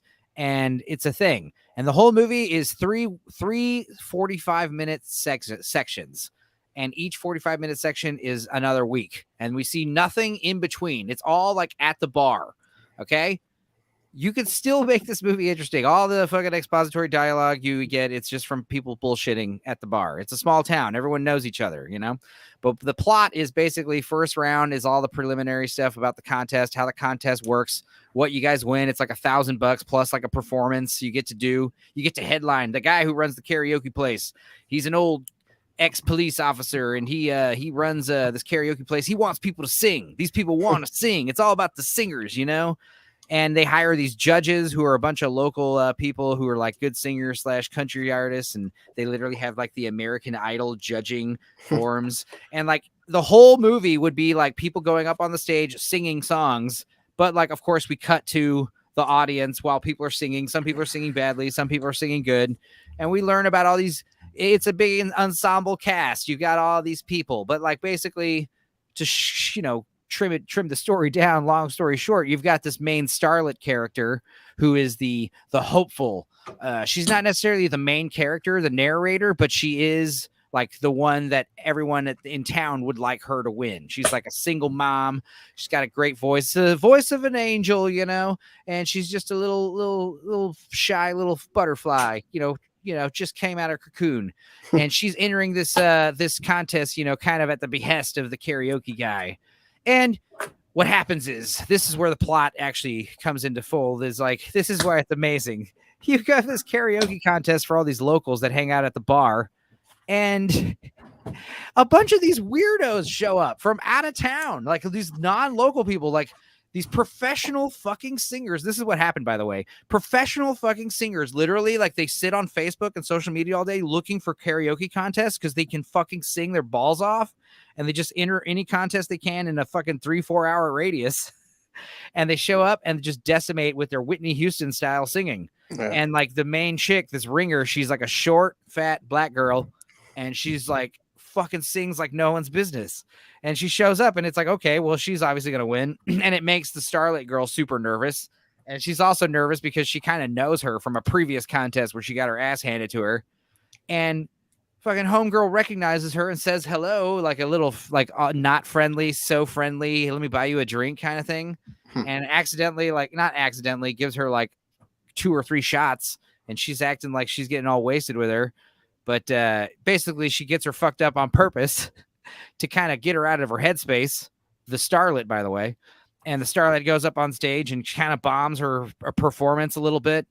And she runs off the stage sad. And the town people, they love her. They let her, hey, don't worry. Just go back on the stage. Try again. She does it. She tries again. She nails her song. But she still comes into second place to the ringer. And it's kind of a sad ending. But the twist is, at the end, she wants her $1,000, but the lady's like, look, the karaoke guy's like, yeah, you get the $1,000 when you play the show in October. You win a performance in October, and then you get paid then. And she's like, well, I can't do that. I got like a high paying gig in Nashville with my band. I'm going to be there performing. I can't cancel that. He's like, whoa, well, if you can't make the show, then you can't win first prize. Sorry. And she's like, well, what the fuck? I don't give you this shit. She gets all pissed. She leaves. And then the starlet, who is in second place, she wins by default. There's your whole movie. It's called Yokesters. And it's fucking, I came up with it like yesterday out of nowhere. Well, not out of nowhere, because didn't you talk about on a stream that you did before where some guy tried to fucking coerce you into doing some performance for a couple things and was going to shortchange you and something like that? Then that kind of sounds like the anecdote you told from your life that happened. Well, we all have these stories to see. I pay attention. Here's why it's so funny, man. In real life, like, we were making fun of this guy Ken for doing that for the contest. Like, oh, you can win. It's not even $1,000. You win $300, right? And you get it after you perform the show in October. And we were like, dude, that's whack. But in hindsight, it's like, honestly, that's a good idea, because it discourages these, like, what I would call, speaking of predators, these karaoke predators, these karaoke contest predators. Not the karaoke predators. They seriously just look for content. These people know they can sing really well, and these people know that they can just like bust out their Whitney Houston song and just beat any of these local townies. To be fair, about a month ago, I think I told you, the bar that I used to work at does karaoke one Friday a month. I think on the 3rd Friday of the month or whatever. And my go-to is, well, I have like 3 or 4 go-to songs, but my main go-to is La Bamba, because I memorized it in elementary school, and I don't even need the teleprompter, and my Spanish accent during the song is flawless. Richie Valens himself would weep if he could hear me sing it. Yeah, I definitely should have won. Unfortunately, I had quit that job under bad circumstances, and the owner was the final judge on that. But I had people coming up to me going, "Oh man, are you a professional singer? That's crazy. How did you know all those words in Spanish? That's crazy. I don't even want to go up and sing now. You were so good." And he still gave it to somebody else. So I mean, I hear what you're saying. It really seemed like you had that idea for a lot longer, and I think we know where it originated from. But yeah, man, that'd be a cool concept. I mean, the point is, I mean, I could fucking, I mean, I want to make a comic book about vampires and time travel and superheroes, but if I had to make a movie about something I knew, I could make that. That could be a movie. That wouldn't even be a comic book. Hey, you know what I just Nope. realized because I enlarged the screen? What?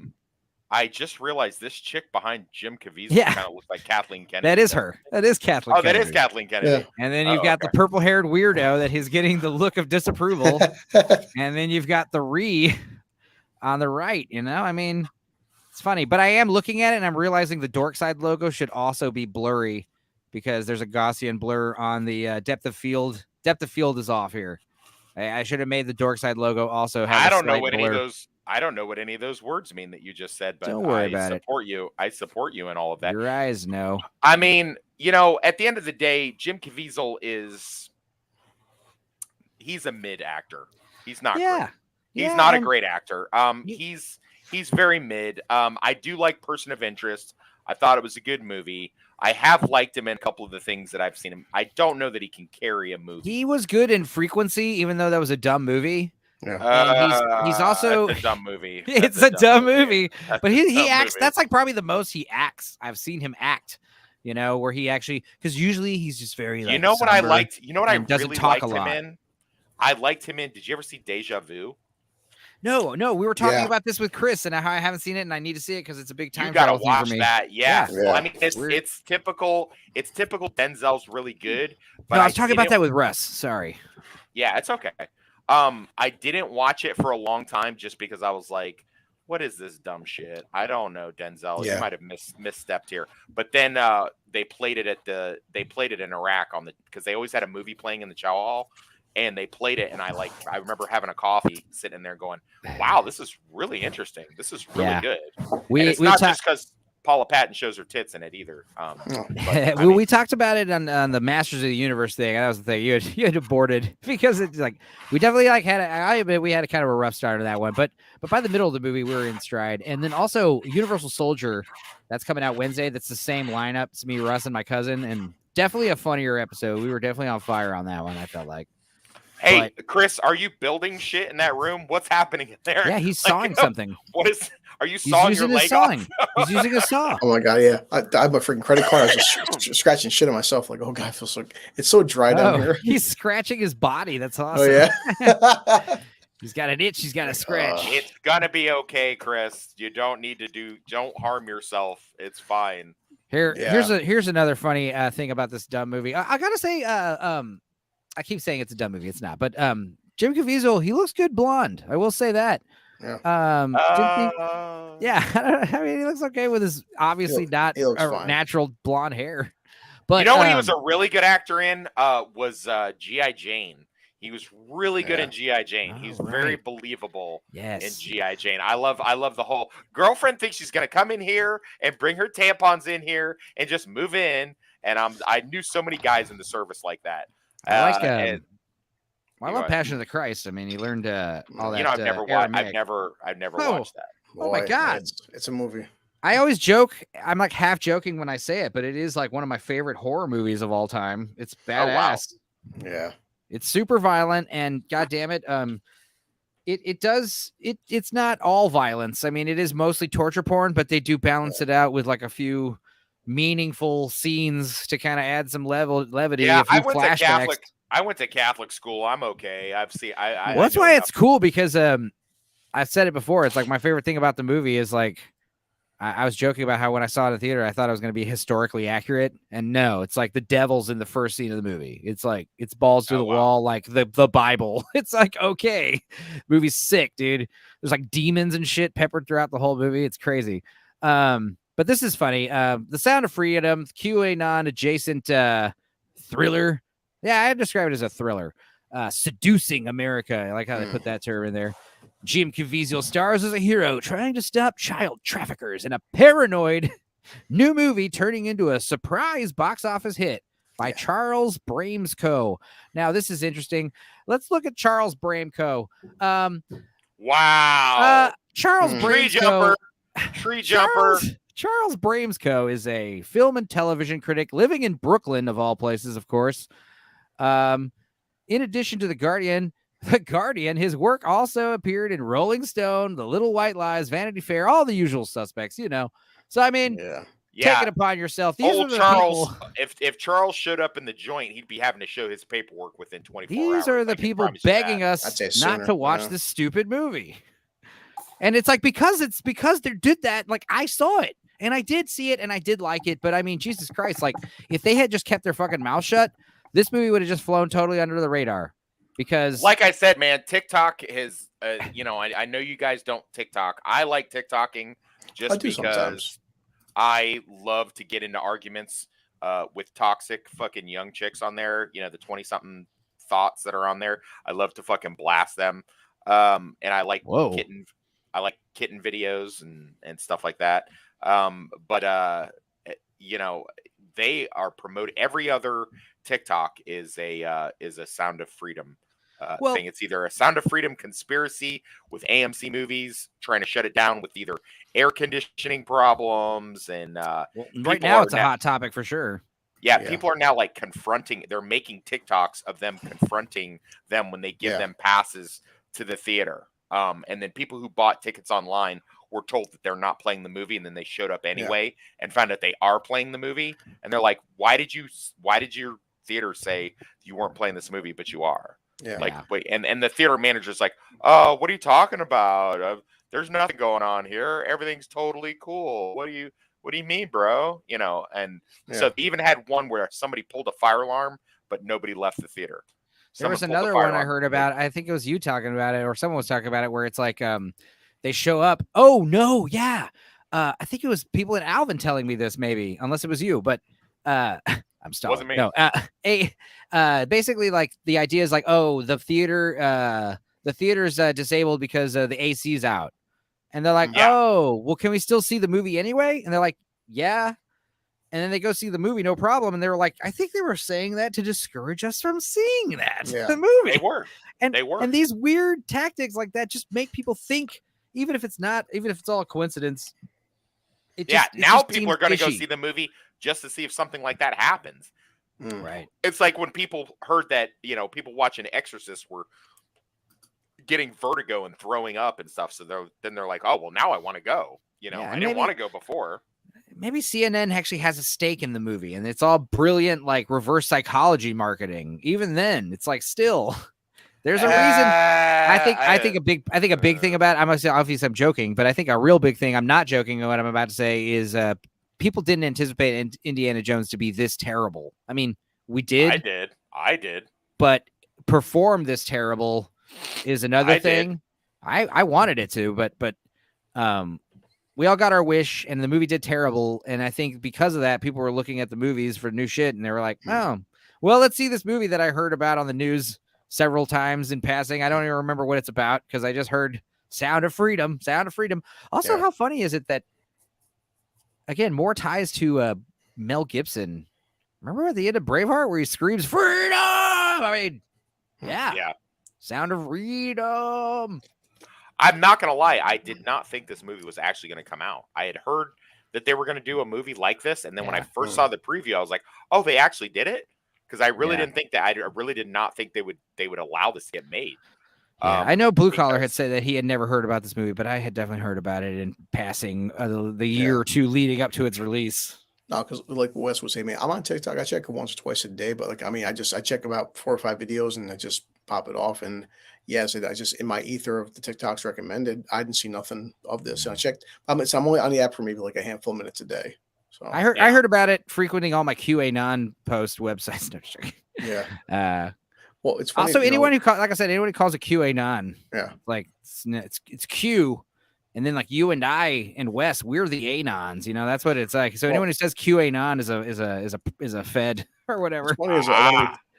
I was waiting for you guys to come on, but I just happened to hop on Google and I typed in 2023 numbers. And this, if you can look at this, comes right fucking from the DOD itself and even like the State Department. But when they bitch about Jim Caviezel saying, well, there's 2 million kids, well, according to DOD, it's actually more like 4 million kids. Actually, according to the statistics, it's only like 100 to 200,000 kids a year. You know, like, that's the kind of shit you'd hear. You know, it's just like,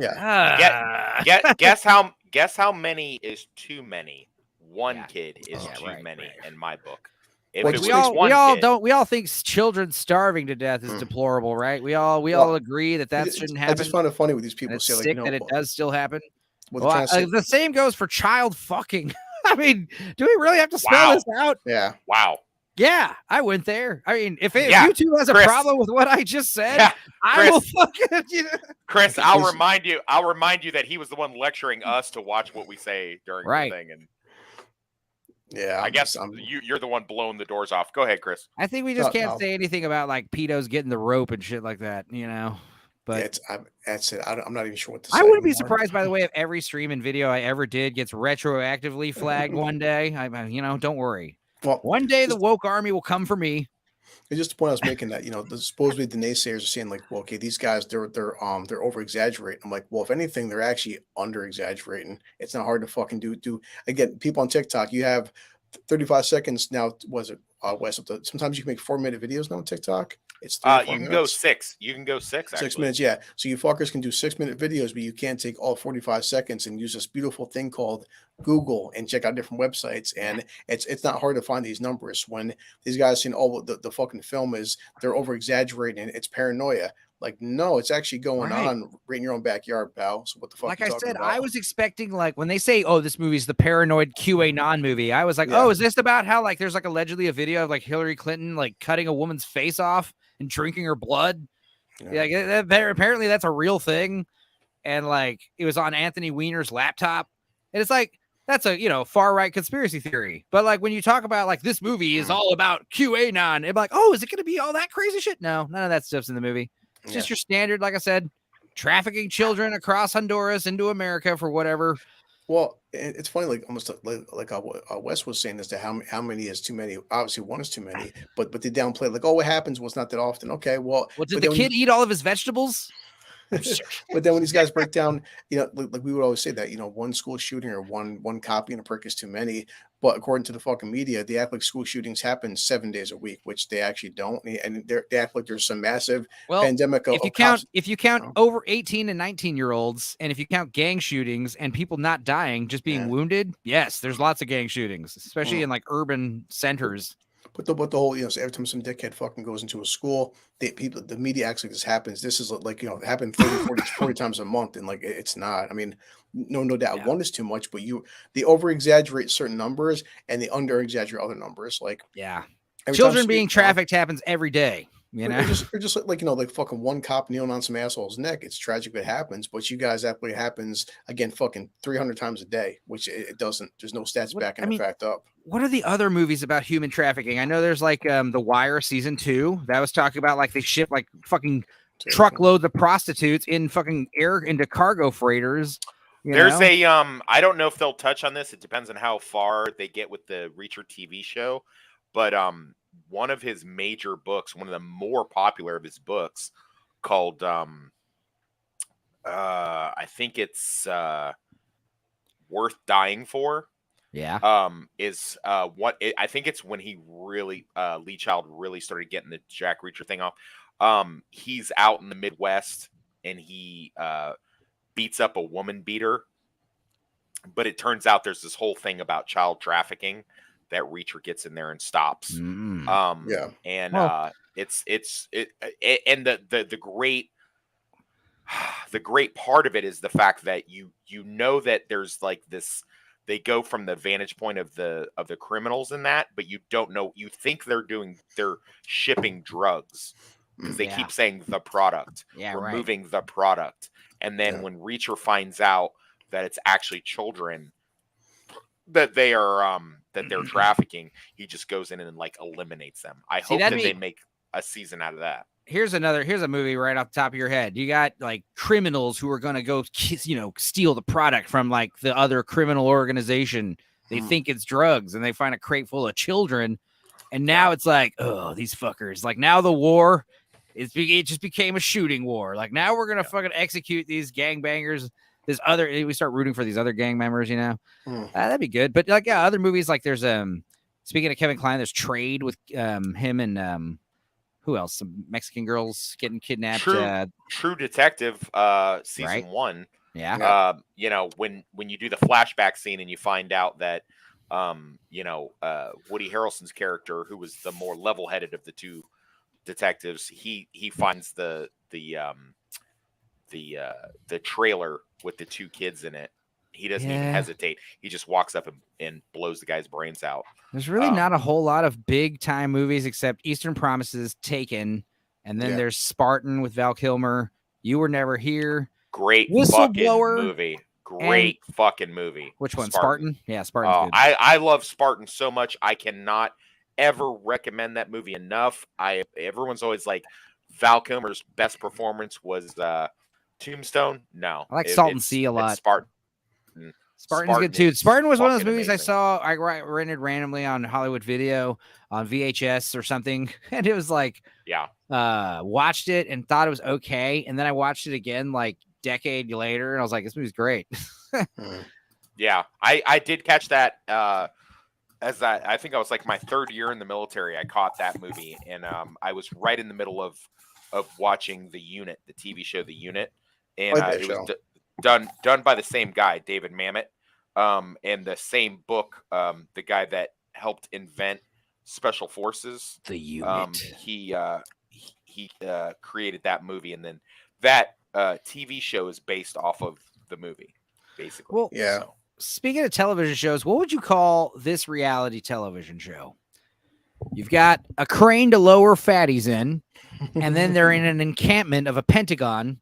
It's filled with Stairmasters and drinking water and like minimal like sustenance, like food, and then little human size openings on one side of the wall. So they basically have to lose weight to slim down to get out of the prison. I would call it my 600-pound Hunger Games Shawshank Redemption. That's awesome. That's going to be hard to fit on the the TV guide, the TV title. I was thinking like the Factagon, but that sounds too stupid. Or I don't know. I would call it Slim and None. Right. Cake or Death. I don't know. No. Cake and Death. I don't know. Something. Anyway, I would watch the fuck out of this show. What kills me about my 600-pound life is that they have these big old fatties that have like husbands and wives and stuff like that, and they're these fucking morbidly obese people, and they still have somebody. Simps. And I can't get somebody to stay. That's fucking hilarious. Well, what's even worse is like the person's like so pussy whipped. Usually, like the woman's like in the hospital, and the doctor's like, "You can't fucking eat anything anymore. I'm serious." And the husband's like, "We understand." And then like later, he's like sneaking her like pizzas and fast food and shit. Yeah. And the doctor always like, they find it, they take your trash out every day, right? And they find the fucking pizza boxes in the trash. And then the husband will be like, "Oh, she didn't eat any. It was mine. I brought it." Right. And they're like, "You're not even supposed to bring that in here." And it's like, also, we have a fucking camera crew. They're watching you. They have film of you eating. Shut up. And that's my favorite was like around like the so-and-so season of this show, which is depressing because it's like, remember when that 600-pound man was like such a fucking marvel that they had to like make a TV movie about him? And then now we're at the point where we have so many 600-pound people. There's like multiple seasons of the show about it. There used to be just one 600-pound man on Earth, and now there's like several. How many people do you think estimated 600 pounds or more living a lot right now? They're all in America for sure. Definitely. Mexico too. Mexico's a fat country. Why can't that be the kind of people that are human trafficked? Why can't we human traffic the cargo cost, the freighting, dude? Morbidly obese. I also thought like you could fit one person in a cargo freighter or fucking 20. What are you gonna do? Can't we come up? Think about it. Can't we come up with a car that runs on liposuction fat? That would be awesome. We could solve two major crises at once: the obesity crisis and the petroleum oil crisis. We'd solve one. I think it'd be both temporarily relief for both crises. They'd have to be ongoing. We'd have to keep getting 600-pound people and keep getting them liposuction so the cars keep getting fuel. Like 1 pound of liposuction fat. 1 pound of fat runs for how long? We don't want it to be too long though, because we want people to like it would fill your tank. Like Okay. it would fill the tank of a standard vehicle. Okay, 1 pound of Alright. fat. I always think of the fat in Fight Club when he pulls up that giant freezer bag of that like I always pink, think of that too. Yeah. Yeah, I slimy always think of fucking- that too. and Where then when he and fucking especially rips when they it throw open, it over the fence, it gets caught on the fence and it starts to drip. it looks like everywhere. the inside of the graboids in Tremors. Remember how their blood wasn't really like it was like orange Yeah. and slimy. It was awesome. Yeah. But yeah, fatties. Anyway, this is another fucking thing I wanted to talk about the movie. Ask Me Anything. I saw the QAnon child trafficking propaganda film. This is the thing. When you say shit like that, it makes me want to see it more. I like, oh, this movie's gonna be insane. It makes craziness. me want to put you. It makes me want to put you on a fucking watch list. Well, is here's what the it thing. Makes me want to. Yeah. Here's how it works in steps. Like you hear QAnon child trafficking propaganda film. And you're like, oh, that's interesting. I need to see this too. And then you watch it, and it's just a normal movie about children being sex trafficked, which is horrible. And then you go back to this post, and you're like, wait a minute. Why are you saying the fact that you said this is very nonce-like. This is weird. So retroactively, it's like, dude, you look bad, Mr. Stink Dongle. But yeah, he says, I saw it in the theater, so you don't have to. I took an edible beforehand and had a grand time laughing at this ridiculously dumb shit. It's genuinely the funniest film I've seen so far this year. Wow. Yeah, that's And pretty it's like fucking disturbing. Demonic, I'd say.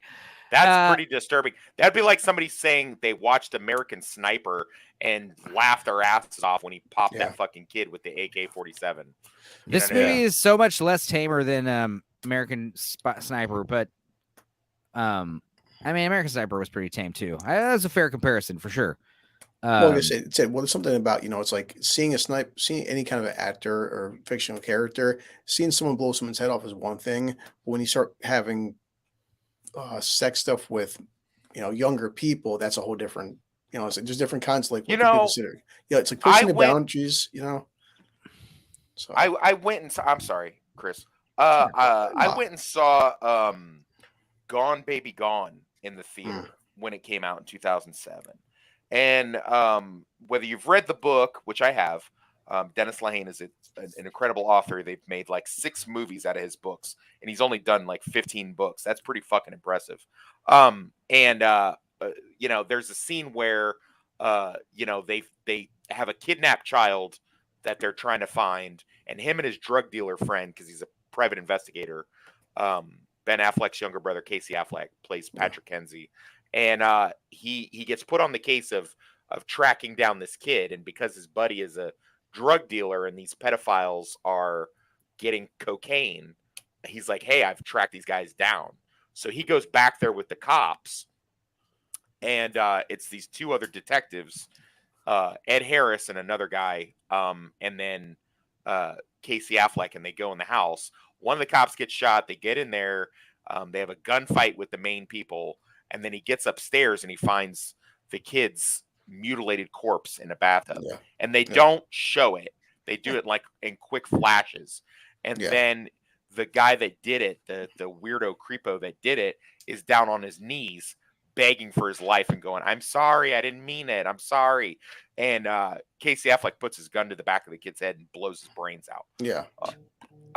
And when that happened in the theater fucking cheered. Yeah. And then later, when he's talking to the cop, played by Ed Harris, and Ed Harris asks him, hey, if you had to do it again, would you have clipped that guy? And he goes, no, that was wrong. I just committed a murder. I shouldn't have done that. And Ed Harris, and if you guys get a chance, Google it. It's on YouTube. It's a great speech. And Ed Harris gives him the business, and it's actually in the trailer. And he says, because he works on, finding, kidnapped children. And he says, if you hurt a child, you're not on my side. You have to pick a side. And if you touch a kid, or you hurt a kid, or you damage a kid, you better fucking go the other way, because I'm going to lay you the fuck down if I find you. And I remember the people cheering for that shit. Look how far we've come from 2007 to now, when people are going, oh, I had to eat an edible so that I could sit through this movie, and I laughed so hard at this child sex trafficking movie. Yeah. Like, what the fuck is happening right now? Here's the thing. If you're going to be an edgelord, you got to be funny, man. Like, Yeah. take it from me. Yeah, like you know. I'm grabbing a beer. say- You guys need one? No, Oh, yeah. no, thank you. Actually, I do actually, but I have some behind Yeah. me. Now that I think about it. I got some Jack Daniel's Berry Punch. Second guy. I'll wait till Wes gets back. Yeah. But yeah, I mean, yeah, I was in the. I mean, like I said, dude. What, Chris? I mean, we know your thoughts based on the movie, but what was the stuff that's too hot for TV, too hot for YouTube that you didn't want to say in your review? Well, you guys said the word pedophile. That's why I said the word cinephile, because it's even saying the word pedophile, like, I mean, I'm not sure, because YouTube, and this what I've seen this the whole time during COVID when I didn't have a channel. I kept watching smaller channels, just random stuff when I was at work all day, and people, during COVID, a lot more people were on YouTube because people weren't working, and it's like even like the whole Depp and Heard thing. If you put down saying, prime example, even if like, I think maybe Johnny didn't, you'd see fucking channels where their videos were taken down like after I'd watch a video, and I just at this point, Chomos, such a better word. it's like even my sister. My sister recently, she's 35 years old. She went to her old college, which has only been 10 years now, and she was playing some pool with some friends, and there was, I guess, some younger kids and stuff at pool hall. My sister made a joke, like saying her friend said something like some kind of a song or something, and my sister's like, "Oh, that's so gay," and the way she just said "that's so gay," fucking like 20 college kids like, "Oh my god, like how could you say that?" Once well, this song is that song's so gay, like, "Oh, well, you can't say that's gay, that's offensive," or like, "You can't call a person fat, that's offensive." And it's like, so yeah. I mean, that's why I said with my stuff, I would have talked about more. That's why I said I use terms like sex trafficking, which is what the film was about. But even the word pedophile, I'm afraid to even say that, because if you say that, it could be like remember, I mean, now when Wes gets back, now we have to call them minor attractive people. Matt, like, go fuck yourself. That's the most offensive of all the phrases for them, because you're offending more people when you say that. When I say chomo or Lester, that's another good one. Lester, when you call them Lesters, that's just funny, and they deserve to be called Lesters. They molest people. Jesus Christ. No, chomo, child molester. I mean, it's funny. We're not make fun of them. Except for, I guess for just Nazis, but they're the only group that's left to, I guess, really fucking murder with Sisu. But now, like now it's like we're living in a society almost where it's like I could be a dad and I come home off work and somebody broke into my house and did something to my children. I shoot this person and somehow I'm the bad guy, and this person who assaulted my kids is the victim. Here's the reason why the media is freaking out about this stupid movie, because more people are seeing it than they'd like, a lot more. And then they make articles saying, hey, don't see this movie. And then more people go see it. And the problem is, you've got the movie basically talks about what Taken talked about and these other movies talked about. Yeah. Rich, elite people traffic humans for their carnal desires. And what's fucked up is like, okay, you're going to find out that that's not only real, but like, what if you found out that people like Tom Hanks and shit did this shit? Tom Hanks did do that. Tom Hanks did do that shit. Allegedly, but like, let's say, not for the allegedly. sake of argument, not alleged. It's not. Let's say for the sake of argument that someone that you do find this horrible truth out, and that it was like these celebrities that we fucking respect and care for, and like, holy Christ, like, could you imagine the insanity that would ensue? And here's the thing: this is why I feel like there is a push to normalize it, because it's like we gotta get at least a couple people on board before people realize what we've been doing. We need people to like kind of agree with us. And of course it's just backfiring. Every time one of these companies does one of these, like, here's the thing about Dylan Mulvaney. Back to Dylan Mulvaney, the Bud Light controversy. I know we talked about it a few times the past few weeks, but didn't Russell say we shouldn't say that name? I don't give a shit. Yeah. Okay. Dude, Chris said the word pedophile 4 times in a row while you were gone. I mean, Jesus Christ. I mean, yeah, monetized. I'm never going to get monetized. Not on this channel. Okay. All right. I'll probably start another channel if it comes to that. Yeah. But anyway, as far as what I was saying with Dylan, I think one of the reasons why most people don't like this person so much, this dude, because he is famous not for being trans. He's famous for being a trans person who markets being trans to kids on TikTok.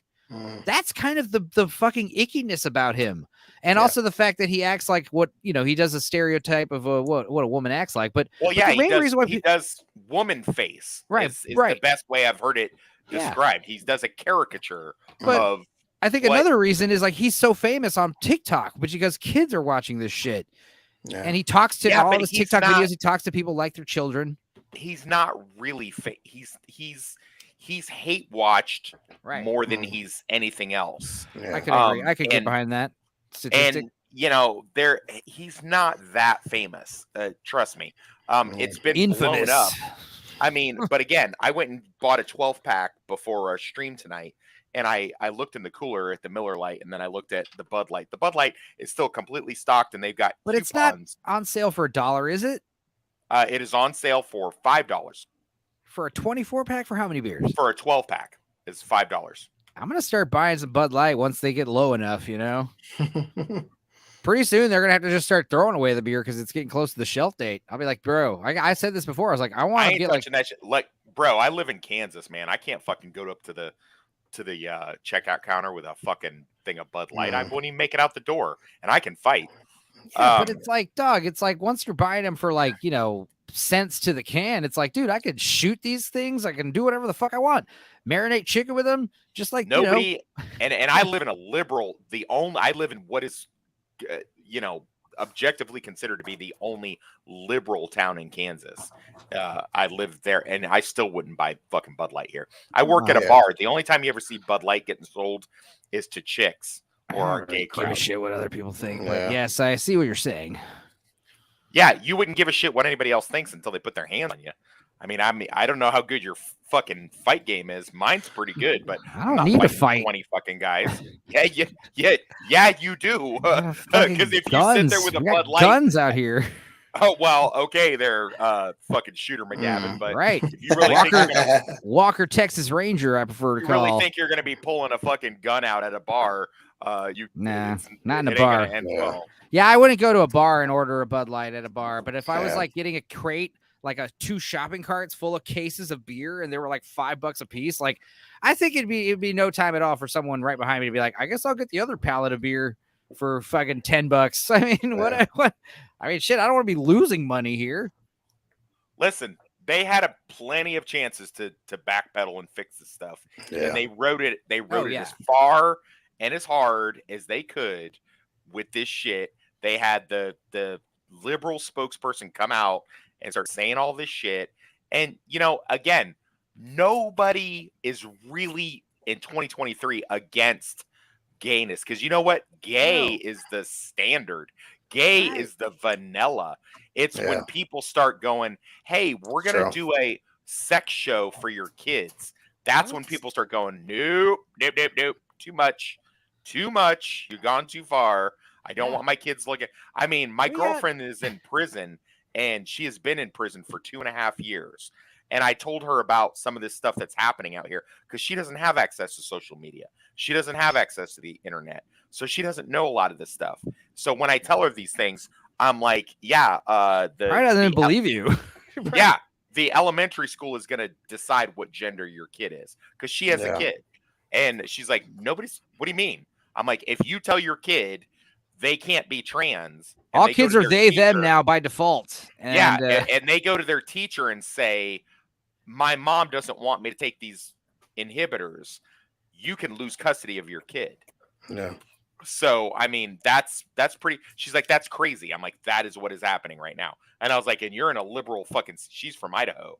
So, I mean, that's a bad state for this, that's where a lot of this crazy shit is going on at least I'm in Kansas. So, I mean, I feel bad for you, Chris, because you're out there in fucking New York. Jesus Christ. Yeah, that must be a shit show and a half out there, huh? That's why I mostly stay work home, work internet. But yeah, it's I mean, alcohol drive, alcohol. I mean, I feel like anything though. It depends on the neighborhood because we said, I mean, I'm in the if you look at New York City and look at the state capital, depends on what neighborhood you go to, but definitely neighborhoods with people that are darker skinned than me, people that are, especially being a driver right now, people that are darker skin tone, they don't like 2 things like gays and words like trans. They don't. They don't. Like Uganda has made it illegal to be gay in that country. Yeah. And even somebody like you, Russ, somebody who's in prison, talking to many guys that were, that like watching BET, being GAY in prison for guys that like rap and hip hop, that's not a good thing. Ethan Van Sciver just recently described he's Mormon, and he's talking about Salt Lake City, and he described it as Mormon Wakanda. That was the funniest shit ever. Yeah. But yeah, other funny shit. Poppy Israel Metal or Poppy is real metal. I don't care. Saw it as well. Amazing experience. But I was laughing a lot. And the audience I saw it with on July 4th hooted and hollered and cheered and booed the Color Purple trailer. I ran out after the special message because here's the incriminating part. I felt like I was in enemy territory watching a movie about arresting chomos. You felt like you were in enemy territory. Again, I would go back to 2007 and watching fucking Gone Baby Gone, which again you asked were there any mainstream child sex trafficking movies done. That's basically what that movie is. I mean, there's a twist to it where you find out like the cops are involved and shit like that, but it's ultimately that's like the crux of that movie and the book that it's based on. And people cheering as soon as that fucking pedo got and listen, it was no ambiguity. It wasn't like the guy was reaching for a gun and Patrick had to shoot him. The guy was on his hands and knees crawling away saying, I'm sorry, don't hurt me. And Patrick puts his Glock to the back of the guy's head and splatters the shit all over the fucking floor. And people what was funny? Just cheering. Dude, I just thought of this. I'm looking up right now movies about chomos because I know human trafficking, there's probably less movies about that, but a lot more movies that referencing chomos. But I realized I was just looking up movies about human trafficking, and you know which one wasn't on the list?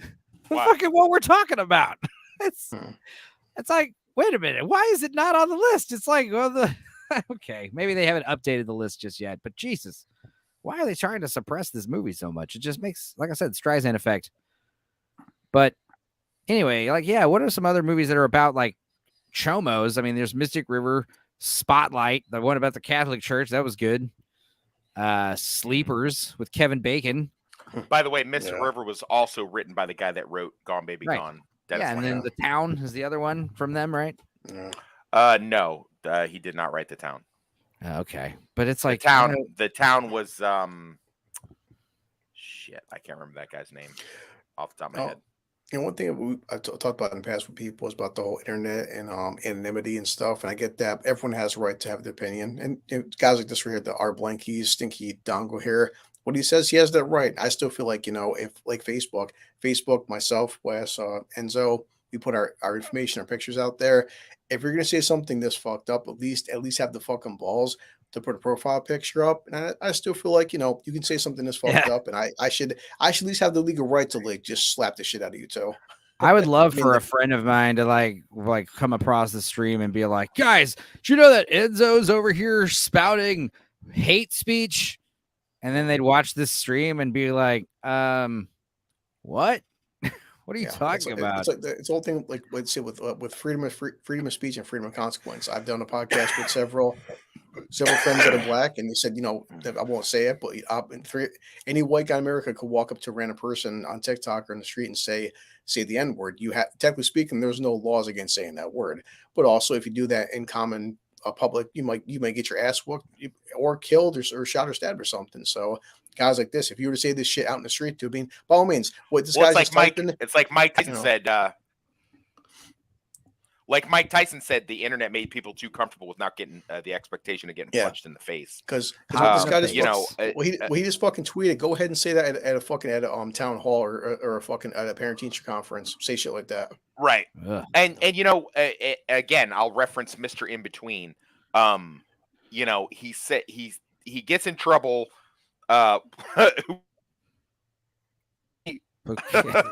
Early on in the show, he gets the main guy Ray. He gets in trouble. He's a fixer. He's like basically a bag man. I mean, I guess you could say he's a hitman, but he doesn't just do that. So I would classify him more as a. You're cutting out, Wes. I think. Said you classify him as something you cut out. Whenever you hear this. Darn. Well, are you back? Am I back? Maybe. Okay. Yes. We heard you say you classify him as a blank, and then it's cut out. Sorry. Yeah. So he's more like a bag man. Did you hear that? Okay. Yeah. Yeah. Okay. So one of the things he does early on in the show, he fucks a couple guys up that like bump into his daughter and knock her ice cream on the floor, and then like he follows them later and beats the shit out of them. And that's and trust me, that's one of the tamest things that he does. Yeah. And the therapist asks him, he's like, well, what, he's like, how many people do you think that you Damn, cut out again. I knew it was gonna happen. Yeah. Damn it. Am I cutting out? Yeah. Out again? Yeah, a little bit. It looks like it's showing that I'm talking. Like, is it cutting out? Yeah, you said how many people blank. Shit. Yeah. It's okay. showing me that it's talking. It's not. It's only sporadic, breaking up. It's not like you're gone for good. Anyway, other movies about Chomo is The Green Mile, Split, Right. 13, Wow. The Devil's Advocate. Yeah. We've got Silent Hill. Ew. Happiness. That's a good one. Here it is. Gone, Baby Gone. Natural Born Killers. Yeah. Wild at Heart. Ew. Dolores Claiborne. Ooh, that was a good one. That was freaky because there was a woman doing all that shit in that one. Yeah. Atonement with Philip Baker Hall and Meryl Streep. That was a good one. Another one about priests. Yeah. Oh, here's an interesting one.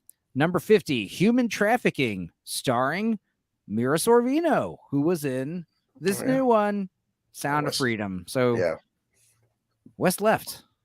When did he bounce? A minute ago or just now? A couple seconds ago.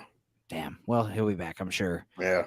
But yeah, Mira Sorvino, I guess she's in this canceled from Hollywood crowd because she has views against Lester's. Herbert. Yeah, Mr. Herbert's. There we go. Is that Family Guy? Yeah. Hey there, Sonny. How you doing there, boy?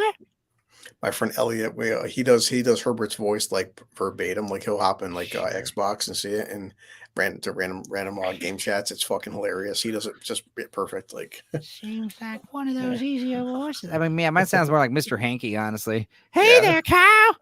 Yeah. Kyle. Howdy ho. You're more Mr. Hanky.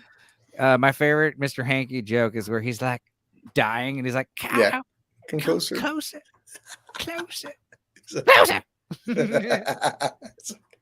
That's so good. I put myself in your mouth. Yeah. It's fucking sometimes when you're asleep, I like to put myself in your mouth. God damn, dude. South Park. We have fun on our stupid show. Talking about Mr. Herbert's. Ugh. Yeah. We're gonna have to talk about something real wholesome next week. Okay. Mission Impossible. Yeah. Here we go from the comments section. Back from the dead. In Mr. In Between, Ray is asked why he beat up the guys he did. He said because they were assholes. The therapist says the world is full of them. And Ray says, yeah, because we let them get away with it. Goddamn right. Yeah, we need to bring back bullies. We need to bring back all bad words on the table. And yeah, if you get punched in the mouth saying a bad word, fucking so be it, guys. My former job, I've told people when I do Uber now, it's like the place I worked for during training. They told me, hey, listen, if you're a driver and see you stop at a bus stop, let people off, and right down out, you look outside in the shelter and there's a guy beating the shit out of his girlfriend. I'm like, well, shouldn't I intervene? Like, well, no, call the police. I'm like, yeah, but it may take the cops 15, 20 minutes to get there and stuff. This woman's screaming, everyone's watching it. Well, if you get out the seat and you intervene and you save this woman's life, then we're going to fire you. Well, why? Well, it could be a safety reason. There could be a lawsuit. I'm like, so if this guy pulls a knife and he's stabbing his girlfriend to death and I step in, I'm the asshole for helping her. Like, wow, that's okay. Yeah, Wes, I was going to get a new laptop for next week's stream. The point is people are way too comfortable being behind the internet, hiding. Yes, great. Of course. Yeah. But yeah, like you're saying, Chris, it's like, that's the other thing. They say, okay, like here's an example that has been brought up in legal defenses. And obviously this is an anecdotal situation and it's pretty rare this would happen, but they'll say this happens in order to discourage people from intervening. But they'll say, okay, so let's say you're in a grocery store parking lot and you see a little kid, like a 2-year-old, in a shopping cart, and a man trying to grab the kid out of the shopping cart, and a woman struggling with the man trying to grab the baby. All right. Yeah. And then the man grabs the kid from the crazy woman, gets in his fucking car, and starts speeding away. Yeah. Now, let's say you, a law-abiding citizen who's armed, like you should be, you pull out your fucking piece and you discharge your weapon and dispatch this guy, or maybe just wound him. Doesn't matter. Yeah. All right. Let's say you find out that kid belongs to him, and the woman was trying to kidnap the kid from the man. You are now an accessory to kidnapping. You will be charged with attempting to kidnap, and if you kill the guy, you'll be charged with murder and attempted kidnapping. And it's crazy how the law works like that. But obviously, the odds of that happening are slim. If you actually saw a man abducting a woman in front of a screaming woman, I think the odds are probably pretty high that the man is the abductor, right? Yeah. Like, come on.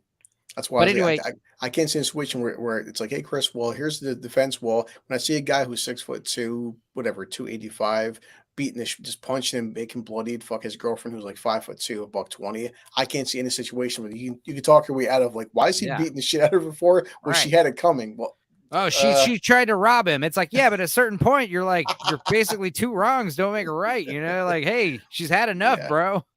I don't care what it is. Like, Christ. But yeah, 9 times out of 10, it's like a domestic thing happening in front of you. It's either domestic or a mugging. One of the two. I'm very selective what I say, but guys, after watching 8 seasons of Dexter and Dexter New Blood, I'm just saying, I'm to the point now where if people were to break into my house and step onto my property, I've seen 8 seasons of Dexter. Yeah, the only thing necessary for evil to triumph, for the triumph of evil, is for good men to do nothing. And exactly like you say, like they've all said, like you need to be you need to be a warrior, you need to be a monster. Like that's the joke. Like I was watching by the way, the new episodes of It's Always Sunny and The Righteous Gemstones, they are great. Yeah, It's Always Sunny is one of those shows that I'll watch currently because it doesn't really fucking matter. It seems like Always Sunny and South Park are the only two I can think of in the past 5 years. They're the only two that can escape the bullshit. Righteous Gemstones is definitely offensive and funny in hell. Really? I'll check it out next. but it's technically, they all got grandfathered in, and Danny McBride grandfathered in from the Kenny Powers shit. Just like Seth Rogen, he's going to be grandfathered in to say offensive shit if he wants to. But as far as like, these they talk about it in The Righteous Gemstones, and it's also like paraphrasing from other quotes, but like these guys wear the pistol as a symbol, because even though we have the ability to take life at any moment's notice, we never commit evil with our guns. That's kind of like the noble thing. We're armed with fucking lethal weapons at all times, and shit, hopefully we never ever use them.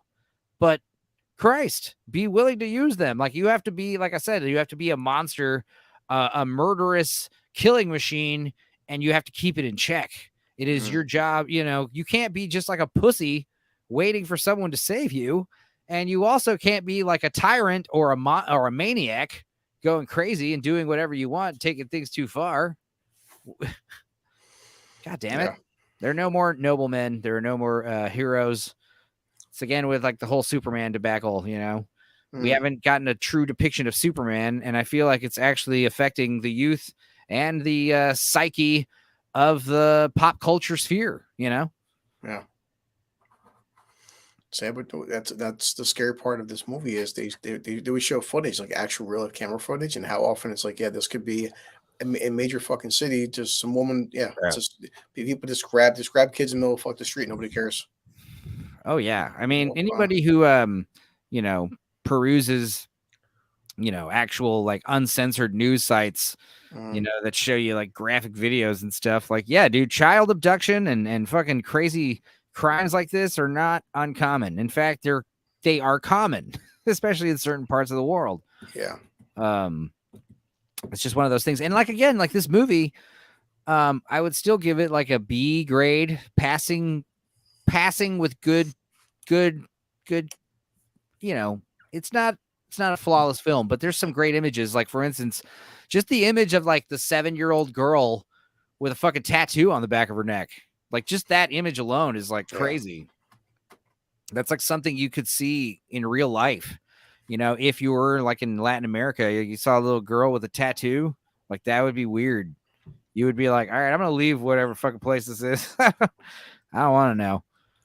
There's a quote in Mystic River I think about often, ellipsis, which means he's typing right now. Let's see what he says.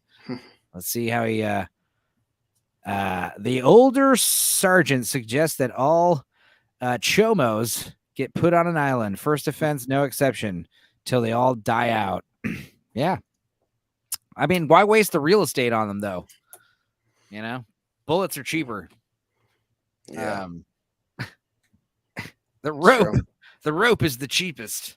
You can just recycle it for everyone. And that was the other thing about this movie. The Lester at the beginning of the movie. Oh God, that poor guy getting that haircut and that mustache and just like getting hired specifically because he looks like that. You know, the actor I'm talking about.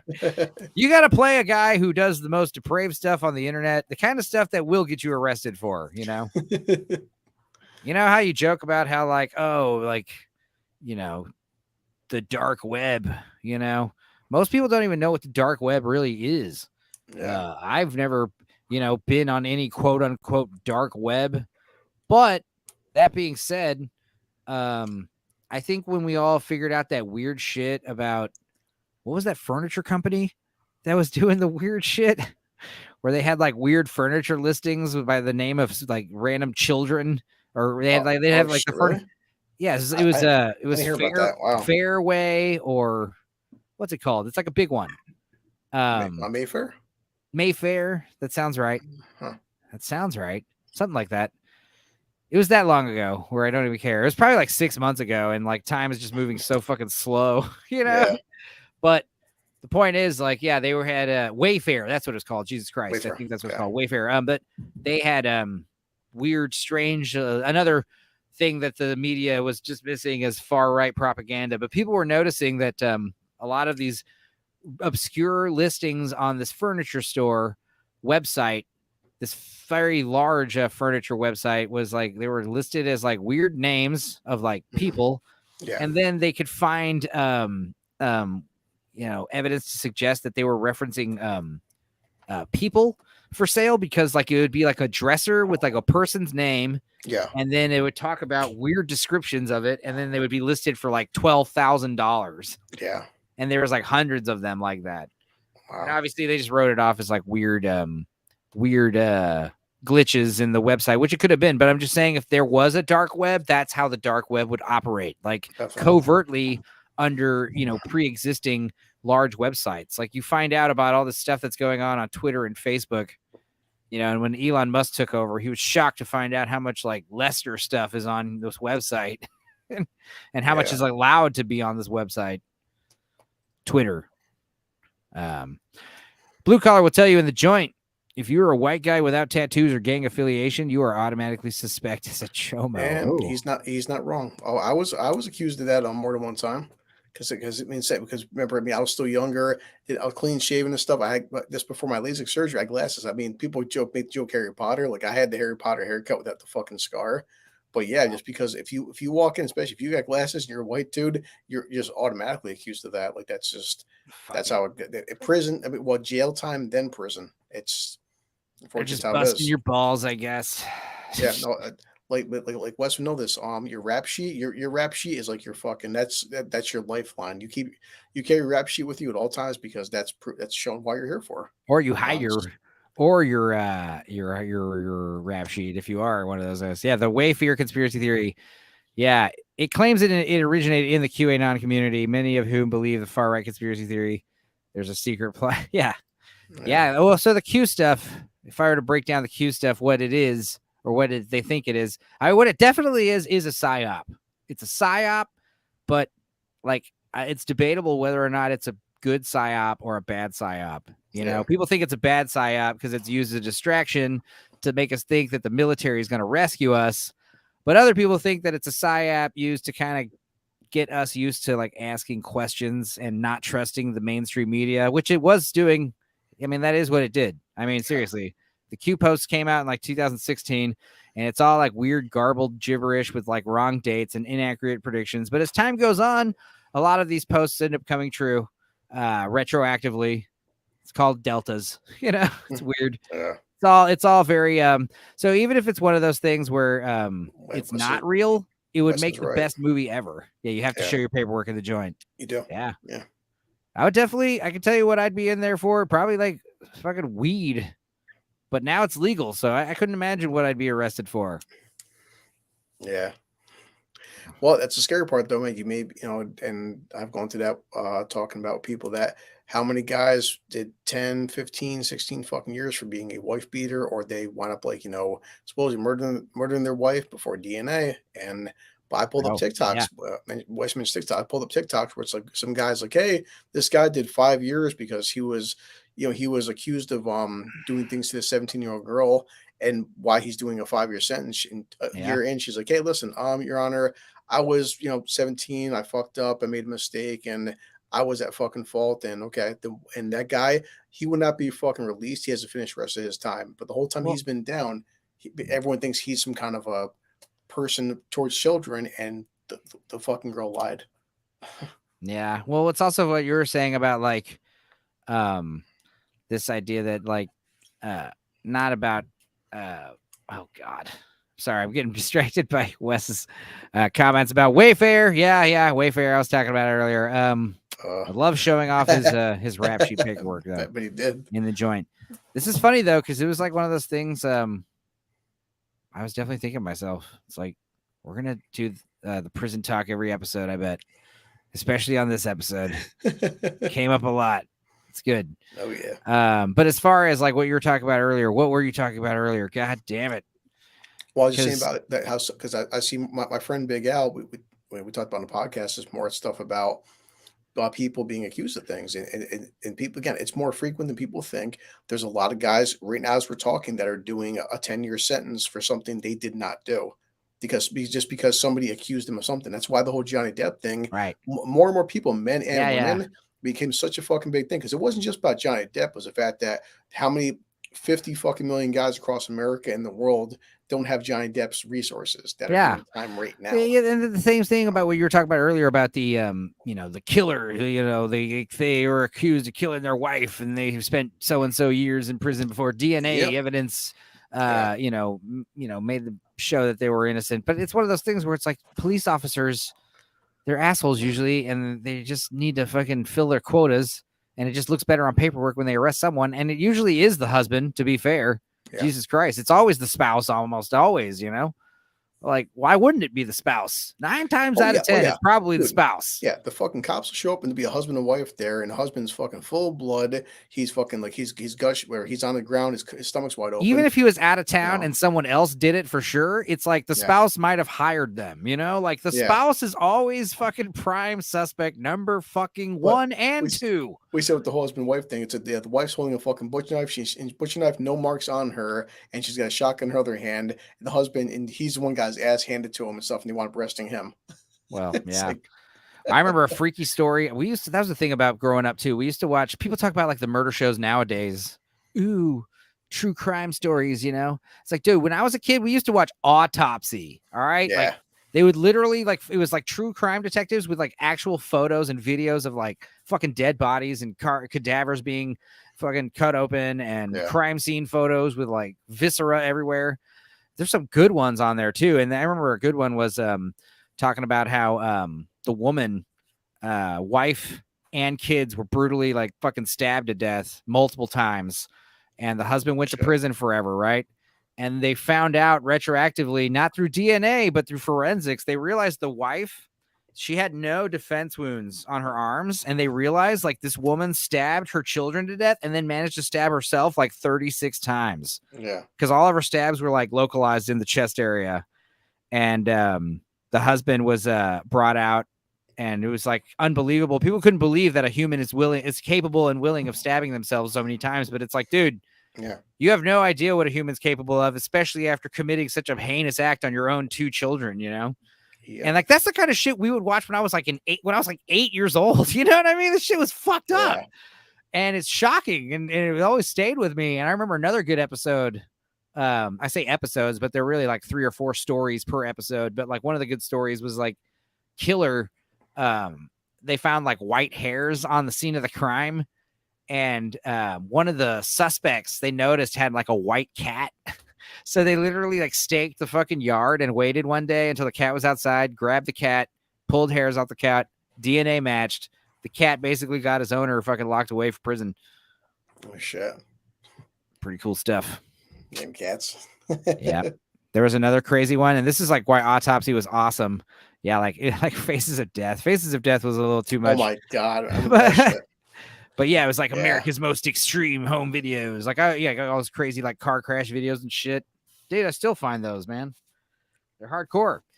People get killed every day in crazy accidents, and there's cameras everywhere. I mean, shit. Just look up all the crazy Chinese workplace accident related deaths. Unfucking believable. People getting sucked up in all kinds of like turbines and fucking getting crushed by giant, clamping machine mechanisms. Ugh, horrific. Dude, Jesus Christ. But yeah, as far as some of these other individuals, these poor unlucky saps, not to mention just like traffic accidents. Christ. Dude, at any moment's notice, you could die. And this is why when they talk about like flying cars, I'm not into it. I'm not into it because, like, first of all, it's bad enough like any moment you're on the car in a road, you can get killed by some idiot in a car. But now, like, just sitting at home, like, you're telling me a car could just fall out of the sky and crash into my ceiling? I don't fucking like that idea. Cars just like flying overhead, drunk drivers? No. Hell no. I love the idea. Flying cars. Take your average shitty driver and put him in the sky. How's that going to work? I have so many ex-girlfriends who are like, oh, sorry, the car ran out of fuel just directly above your bedroom window. So, my God. But yeah, as far as like other horrific acts of violence and horrible accidents and lousy ways to go, I'd like to get sucked into a jet engine. That'd be nice and quick, painless. Russian father forced his chomo friend to dig his own grave and kill himself after he had sexually abused his daughter. Damn. Sace, who is freed from jail a year after serving in 6 months. Yeah. Good. Yeah. I mean, what's that one guy, the famous guy who shot that dude in the airport? Yeah, I forgot his name. He's fucking, yeah. Nobody looks down on that guy. You know what I mean? Nope. Nobody thinks like, oh, that guy's a monster or oh, heavens to Betsy. That person, he went a little too overboard. No, that guy, they have fucking t-shirts with that guy's face on it, like a joke. Yeah. And that video is like still up on the internet. Like, yeah, you shouldn't be able to watch that guy get his brains blown out because he was a fucking chomo. And that's the thing. It's like, that's why one of the things I like about Starship Troopers, which is one of these movies Wes wants to watch on one of his days off. But I'm intimidated to do Starship Troopers because Riff Tracks already did it. It's hilarious, Yeah. It'd be hard to like say something about it that hasn't already been said, but we'll try. But anyway, one thing I like about it is the swift arm of the law of the judicial system in the future, where they say like, they're like, a murderer was tried and was captured today. His sentence to death. And they're like, yep, tried him already in like a few hours. Like, bring him to court. You're guilty. Your sentence is death. Your execution tonight on all channels, all net. Yeah. It'll be live broadcasted as we give him lethal injection in front of everybody. And that's why like murderers are so rare, because they catch you and fucking put your ass to death immediately. It's like, we're not going to be wasting money keeping you alive in prison. And I remember some nonsense where they were talking about, like, it's a new Twitter thread talking about how some report says it's actually more expensive to execute people than to put them in prison for life. And it's like, I don't believe that. And even if it is true, money well spent. All right. The death penalty, it's one of those things where if you're, how should I put this? If you are naive or ill-informed of the lengths and the depravity of which human crimes can be committed, if you are unaware of like how evil some people can be in acts of violence and murder and stuff, then you would obviously probably maybe not support the death penalty. But if you were aware of this kind of shit, you totally understand that some people, they got to go. The toolbox killers, they need to be executed. You know, fucking Jeffrey Dahmer, shit like that, death penalty. I mean, come on, dude. We can't even debate this shit. Some people are literally evil, and it was like the toolbox killers. Yeah. I talked about this before, but on Silence of the Lambs, the guy who plays the main FBI agent, Jodie Foster's boss, he was in he was in Terminal. He was in Vertical Limit and a few other movies, Training Day. Anyway, I know what you're talking about, though. Yeah. He was a hardcore, you know, blue-blooded liberal from California playing this FBI guy, and he didn't support the death penalty when he started making the movie. And as preparation for his role, he was being consulted with real FBI agents, and you know, they basically, to like give him a taste, they played for him the Toolbox Killers tapes. They have audio tapes of their killings that nobody's heard. They're transcribed, and the transcriptions are horrific. But hey guys, sorry, Sherry coming in here. Some guys are irredeemable. I hope you're not talking about us. That's true. I was joking. But yeah, the Toolbox Killers, they have this tape of like their horrific murders, audio tapes, only audio, and they played the audio for what's his name? God damn it. Anyway, they were playing it for him, and after he listened to the tapes, he became a death penalty supporter, you know, when he was making the movie. Jeez. So not yet. Yeah, we haven't said anything irredeemable just yet. Wait till you find our opinions on the Barbie movie in a few weeks. I'm legit excited about it. I am.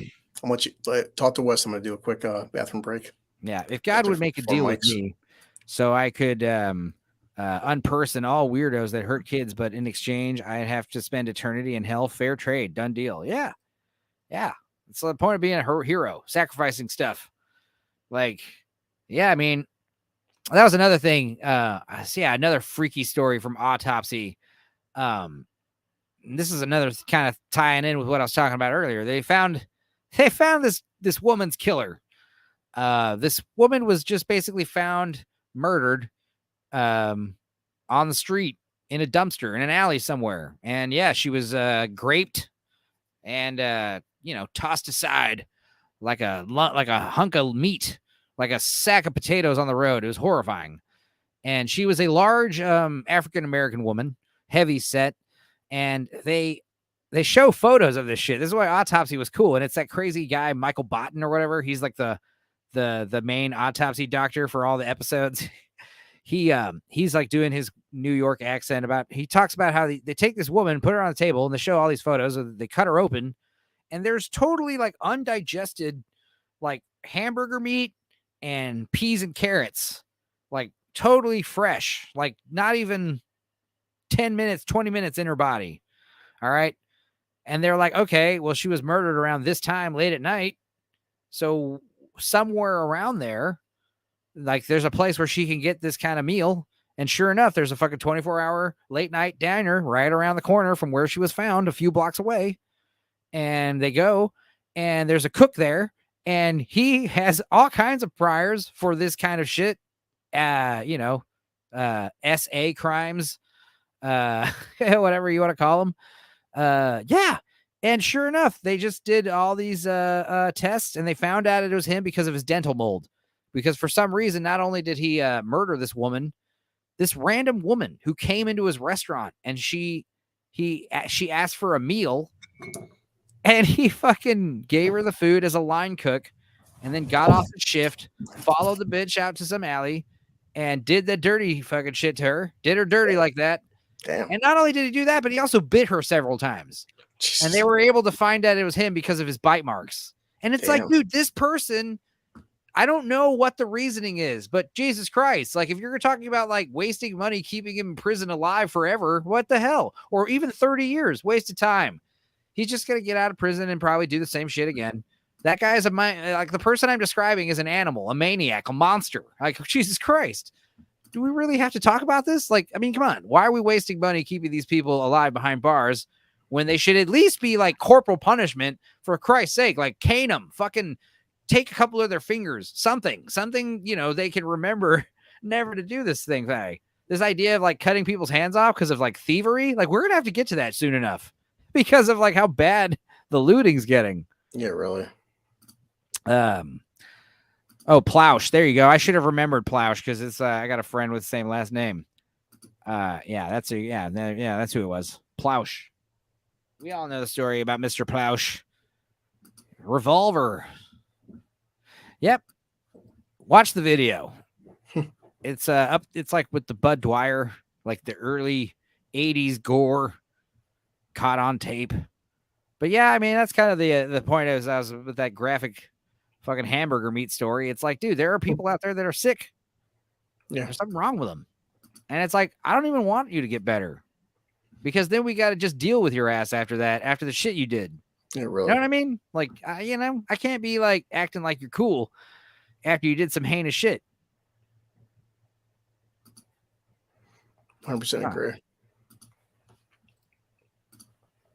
Yeah, they act like, yeah, not everybody's worth saving. Simple as that.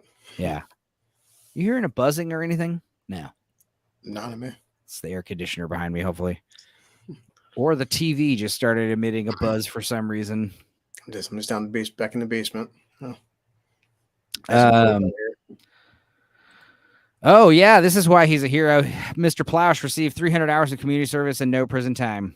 He contended that he was in the right and that anyone similar position would have taken the same action. And the fact that he got the ruling in his favor kind of sets a legal precedent for that kind of shit. So, yep. Especially like out here in Texas, Mr.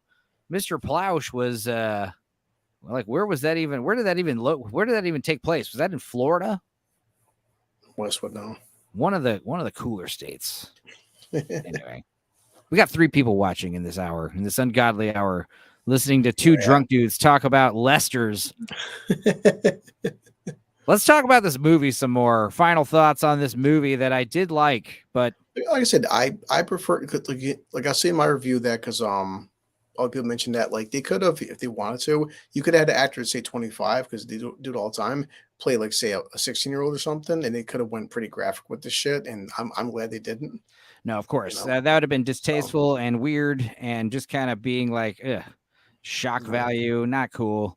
We don't want to see that. But also, the thing about this movie is I'm sure to the uninitiated, like most people are aware of this kind of stuff. And I'm sure if you were totally unaware of this stuff, this movie would be shocking. But like this movie, you would be correct in describing it as powerful. It's, goddamn, dude, save the little kid at the end of the movie, dude. Like, Jesus. That's like the third act too. Is a third act that to me felt realistic because that's how it goes down in real life. I mean, if Wes was, Wes can chime in, but for the most part, most one guys, it's like this isn't Commando. Simple as that. I fucking have one super soldier going to a fucking island with 40 or 50 fucking armed guards and just mowing these guys down with like one clip. That's fantasy. This is real life. Yeah, I mean, that's kind of what I was saying with like Taken, but as a drama. If Taken was a drama film, this would be an apt description of that. And also if it took place in South America instead of France, and looking for someone else's kid instead of his own. Little differences here and there, but the top of Taken, like the speed that he found his daughter, it was just the most unrealistic thing, breaking it down. Oh, Taken? How fast easily he found his kid, like that's okay. Superhuman. And also the idea of like him just saying the word good luck and like then tracking these dudes down and getting one of them to say the magic word and just like realizing that he's the guy. Watson said this reminded me of Covenant because Wes would know that the Covenant was based on true events, and Covenant was basically the U.S. government not doing shit and going back on their word. And this was the same vein where it's like Tim Ballard, it kind of works for Homeland Security. And also, do you notice that his boss was the guy from Wayne's World and a few other 90s movies? To me, he was in Supernatural. He was Zachariah the angel. Right. My son said, "Oh yeah, Dad is Zachariah." So he's one of the actors where Kurt something. I forget Kurt something, but yeah, he's like one of the guys where he's been in everything but never an A-lister. Yeah, I mean, I love him in Wayne's World. He's like Rob Lowe's little henchman. Yeah, like one of the executives, one of the little like helper producers or whatever. Yeah, he's like explaining how they're all going to do advertisements now and have a voiceover announcer guy. Should watch that. Yeah, one no, again. no, it's like you're saying. I think like this was made years ago, but I said the same to Top Gun Maverick. I think Top Gun Maverick, I loved it for what it is, but everyone knows if that movie came out in 2010, it was not doing $1 billion fucking dollars. So a Yeah. film like this, in some levels, it could be just a very basic film, but in this fucking politically charged climate, the fact that this film, it took them 5 years to fucking release it, and the fact that nobody's talking about it, the fact that theaters are having one showing a day, the fact that these articles are coming out like that, I think that's why I gave it more credit than say like you would, because this film, it's like I said, I'm watching it and next to my kid, and I'm like, man, it's like this shit's uncomfortable to talk about. Even, that's why I think it hit me so hard for. It's just like, this is the fact that they made this film in 2023 with this climate says a lot. Yeah, I mean, the fact that I got made at all, Yeah. But yeah, like Sherry's saying, I was expecting it to be more graphic and was pleasantly surprised that it didn't go that way.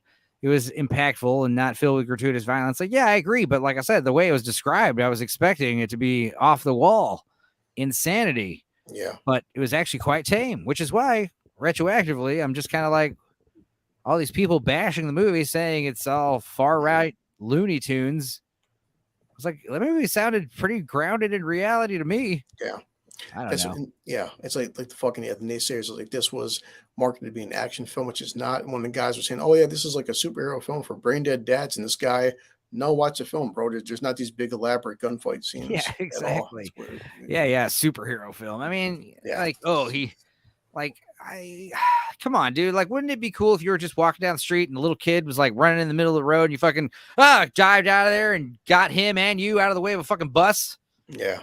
Like, dude, you'd feel like a fucking badass after that. You'd be like, hell yeah, get the fuck out of the road, kid. But as the kid ran away, you'd be like, Jesus Christ. Huh. Yeah. You wouldn't need to feel good about yourself because anyone who saw that would be like, hell yeah, dude. I mean, I can imagine what Wes was saying, but if it's overall, right, then it's right. That's what I said. I agree. I try my best not to be said left or right, up or down. They use it as like a boogeyman word. Same thing with QAnon. It's a QAnon conspiracy theory. You mean the conspiracy theory that like rich people and corporations kind of run the world? I thought we all agreed on that 10, 20 years ago. Yeah. Also, I'd like to point out that like people bashing this movie for like adrenochrome, like none of that is mentioned in the Q stuff or this movie, or I don't know, Even like so listen this morning driving back home, listen to Jeremy Keeson Gamers and Ryan from Arcane Outpost. Even Jeremy's like, look guys, I'm a big Trump fan, and he said that if this film would have had pro MAGA shit, he goes, I would have disliked it. He goes, the fact that this kept everything, everybody's personal politics were kept out of this film. It wasn't right or left. It really right. wasn't. This movie's not political, and they also say the faith-based film. It's like this is hardly like preachy. There's like hardly any like gospel or God stuff at all. Like some of the characters are Catholic. That's about it. Exactly. Like there's none of that in this movie. It's like Jim Caviezel's character, Tim Bauer. I wouldn't care if he was Muslim or fucking Jewish or Catholic or Christian, or if he was Hindu. I wouldn't care. Right. That had no effect, because even the term like God's children not for sale. God, even that term God, I mean that's a universal. There may be different versions of what God is to you, but anybody from China could have said that. I do like how at the end of the movie they show the guy for real and his actual family, and it's like they're all blonde and he's got 7 children. I'm like, oh, okay, so he's Mormon probably, I'm guessing, or something. Yeah. All right, guys, good stream. Let's do something Friday? Question mark? I mean, yeah, whatever, man. Hit me up. We can watch it. I still want to watch The Phantom. I want to watch Deep Rising. I want to watch some specific stuff with Megan. I want to watch I was thinking, Wes, I'd like to watch Body Count. We talked about that movie, and also The Immortals. Chris, I know we talked about watching The Phantom, and there was another one. What else? Mothman. Oh yeah, Mothman Prophecies. Yeah, we're gonna be. That's the thing. Is like August. That's the other thing. August, I want to start watching the spooky stuff, but we'll still like be releasing spooky stuff, I guess, in August. But like, I want to get because like come October, like I'm gonna try to do a we watch every day for October. So I'd like to record as many of these as possible for the next like month or two. Fire in the Sky fucked me up, man. That movie to this day still gets me. I'd count that on the spooky season. The Hard Way. There you go. We talked about this on the Drinker page with Michael J. Fox. Not too many movies where Michael J. Fox gets shot in the belly. I remember when that happens, you feel sorry for him. You're like, no, Michael. Yeah. Little guy. But yeah, as far as like, yeah, good night, Wes. Sorry, dude, we'll keep you up all night. But yes, yeah, hit me up Friday. But as far as like the rest of this stream, talking about the Chomo movie. Yeah, again, this movie, The Black Coat's Daughter. I love that movie. I don't, yeah, that's the thing. It's like, that'd be a hard movie to riff. A lot of silence. That movie's got a great soundtrack. It's one of my favorite soundtracks for a horror film. Hard recommended on that one. The Black Coat's Daughter. Have you seen that one, Chris? It's been a long time. Okay. Yeah. Well, it's a good one. I Rewatch like it. that movie. Freaky. What else? I watched some good Warlock things. 1 and 2. Remember? Yeah, we're gonna watch those for sure. What did I watch? So with Meg, I want to watch No Contest 1 and 2, and I also want to watch the Hunted movie, the Christopher Lambert Ninja versus Samurai movie. And I was thinking about Hunted one with Tommy Lee Jones. no, that's another one too. That's a good one. But Miami Connection, that's another thing, man. Like anyone that the Riff Tracks guys already did, I'm like hesitant to. Yeah. Same thing with like Red Letter Media. If those guys have done the movie, it's like it's kind of rather not. But obviously, I never say never, and obviously I'm down to do it. Jesus Christ, you guys! Like, here's the thing: like, I'm not trying to get famous on YouTube next month. I want to be able to do this for years and years. I want to amass like a library of like hundreds of these stupid We Watch videos. I thought about over the course. the first Swamp Thing film. Swamp Thing is a horror film. So yeah, the point is like we can get to Miami Connection one of these years, you know. But instead of Miami Connection, like there are other movies that guy was involved with, or other movies in that vein that were not like, there's plenty of those. Weird. That's the thing is like, honestly, like even though we have a lot less fun watching random bullshit movies that we've never seen, I always think the end product we watch is always funnier because even though we're not like laughing uproariously and quoting the film and having a great time, we sometimes like the We Watches end. Like I remember with Nights ending and just being like, that was weird. I don't know if this is going to be a good episode. And then like I re-edit it later and I'm like, oh, this is fucking hilarious. Never mind. I think it's the fact that we're all kind of suffering makes it funnier, you know? And that's the other reason why we do these We Watches is because like, I'm not going to watch this shitty movie by myself. You know, you have some homies show up, watch this shitty movie with me, please. Let's all suffer together. But that being said, like, plenty of like really bad spooky movies. I want Heisen to come back. I know me and Heisen did Toxic Avenger, and I plan to release that hopefully in a month. Shit, love that movie. But I also want to do The Cellar. That was one that he recommended a lot, and it's like, oh yeah, we'll try to do that come spooky season. And yeah, as far as what else is coming up, I mean, I did watch, like I said, the new episodes of It's Always Sunny are funny. The Righteous Gemstones is great. And there was a couple movies I saw besides this Sound of Freedom film, which, like I said, I wouldn't have seen it if it wasn't for all the hubbub about it. So, you know, the Streisand effect again. Surely there were some other ones I watched. God, I can't remember. They must have not been that great. Oh no, I remember I watched The Blackening. And I non-ironically liked it. I thought it was fucking hilarious. Yeah. Yeah, it was it's one of the films where I'll see it like eventually. Yeah, it was like we watched it to kind of like make fun of it, and I was pleasantly surprised how it had like Boondocks. It was very Boondocksy, like just like black people making fun of black people, and definitely like white people were involved in the movie. Yeah. Like producers and stuff, and some of the writers, which means, you know, I don't know if that makes it more racist or less racist, but the movie was funny despite being very racial. And yeah, non-ironically like LOL'd at a few parts, you know, laughed uproariously at some actual jokes in the movie. Although it does suffer like a lot of comedies where like third act kind of dwindles. There's like less laughs as the third act kind of as the movie kind of resolves about the killer and stuff. But yeah, I mean, definitely would recommend it. Like I said, to watch like one night stoned on your bed, you know, with a spouse, like kind of, you know, eating a bunch of junk food. You're trying to watch something not too great. Catch a Tony. I don't know who this is, but What's up? How are you? Good Or, name. Anyway, yeah. what's up with you for the weekend? Blue collar. Honestly, whenever you want to watch something, I'm free. That's all. Pretty much been just Uber editing or Uber video. It's all I've been doing. Is just after this, I'll take an hour nap, do some Uber, and I've been having fun with Uber and my downtime. Just spend time with the missus and my son and hanging out with you. So, What up, Parker? How you doing? Parker. Northern English Bastard. So far, no release date. Sound of Freedom in UK. Yeah. Yeah. I mean, it'll be one of those things where you'll probably have to resort to watching it on the interwebs eventually. Yeah. I would imagine this movie coming out on digital very soon. I imagine it's gonna have a limited theatrical run, you know. Yeah. Which is why we're back to the topic of like, how the fuck did it do better than Indiana Jones on July 4th? It's so puzzling. Yeah.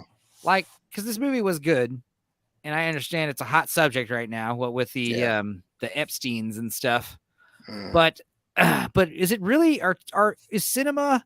Has the art form of filmmaking gotten so downhill that Indiana Jones on July 4th can't beat some kind of Christian televangelical film pushing far right QAnon tinfoil hat conspiracy theories that bear no merit in reality, allegedly, according to people at CNN and The Guardian. I remember The Guardian, the same people that are telling you not to watch this piece of trash movie. They were telling us to watch that stupid Netflix Cuties movie. Boy, Cutie is the controversy. I never saw it. I refused to watch that. I eventually watched it because again, before I had a channel, I was like, I had a feeling you did, not because of anything like that, but because you're very thorough in watching all these bullshit movies. Yeah, because that's what I said. I cannot give an opinion until I sat down and watched it myself. I can say all day, it's like if you give me a shit sandwich, I know it's going to taste like shit, but you actually want to eat it and make sure it's shitty. That's pretty amazing. Pretty much. There's not a lot of people like you, but we appreciate it. Get all the corn in your teeth. It's like, man, it's awful. Pretty corny, So, yeah.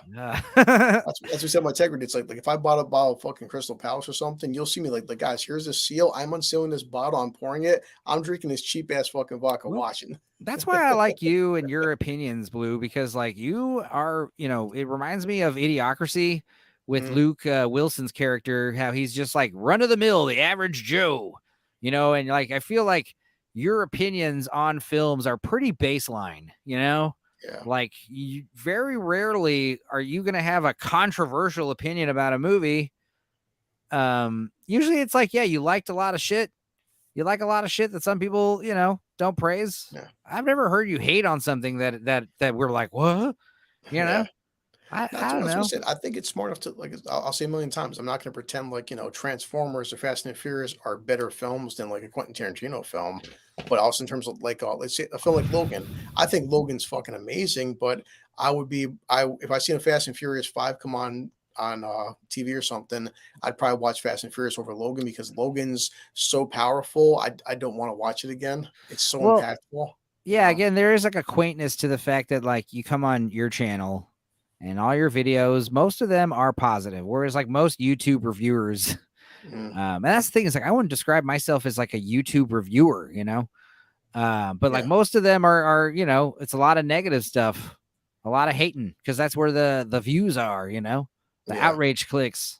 Unfortunately, that's why I said for me, like I want to get drunk and watch more seasons of TV shows, but damn, man. I need to get drunk and hate watch something, unfortunately. Yeah. Well, yeah, that's good. Catch it, Tony. I'm doing good. Obviously, I just, I just got back in town. I was out of town for like a month. I went to Austin, then I went to Denver, then I went to Austin, then I went to Dallas, then I went to Austin, and now I'm back home. It was a nightmare. Playing with the cream cheese accident. How are you? I'm glad you're doing good. If your peace sign means you have to leave, then it was good seeing you. If you're not leaving, then stick around. I don't know how much longer we'll go. Northern English Bastard. Oh, by the way, great video on the dial of density. Did you watch this video yet? It was great. Yeah, I've been watching the videos. Yeah, and Bastard got a nice sounding mic now, but he didn't get a new mic. He told me he just tweaked the settings. Sometimes, yeah. That's why I being home right now, like I was telling you about, I'm trying to get the apartment, to sound better, but it's hard. Yeah. I have these blankets right here. I have the fucking wall behind me, and it's not a hollow No, yeah, apartment. your sound can't. I didn't say anything, but yeah, your sound echo issue is totally gone now. It's not a thing Okay. anymore. Fix Yeah, it.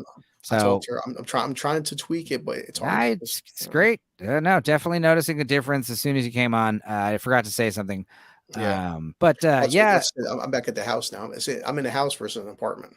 That's why. Oh, okay. So Yeah. you are doing that thing you're saying about going back and forth.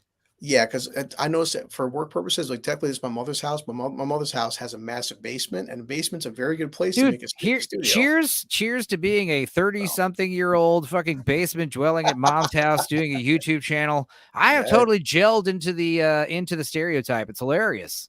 I love people to sleep tell a lot. people. But basements are very good to make a YouTube studio or a podcast studio. Well, we're in Texas. We don't really have basements because the Yeah. ground is too rocky and stuff in areas. But Yeah. we do have. I've got like a my garage / man cave is a separate building in the Yeah. yard.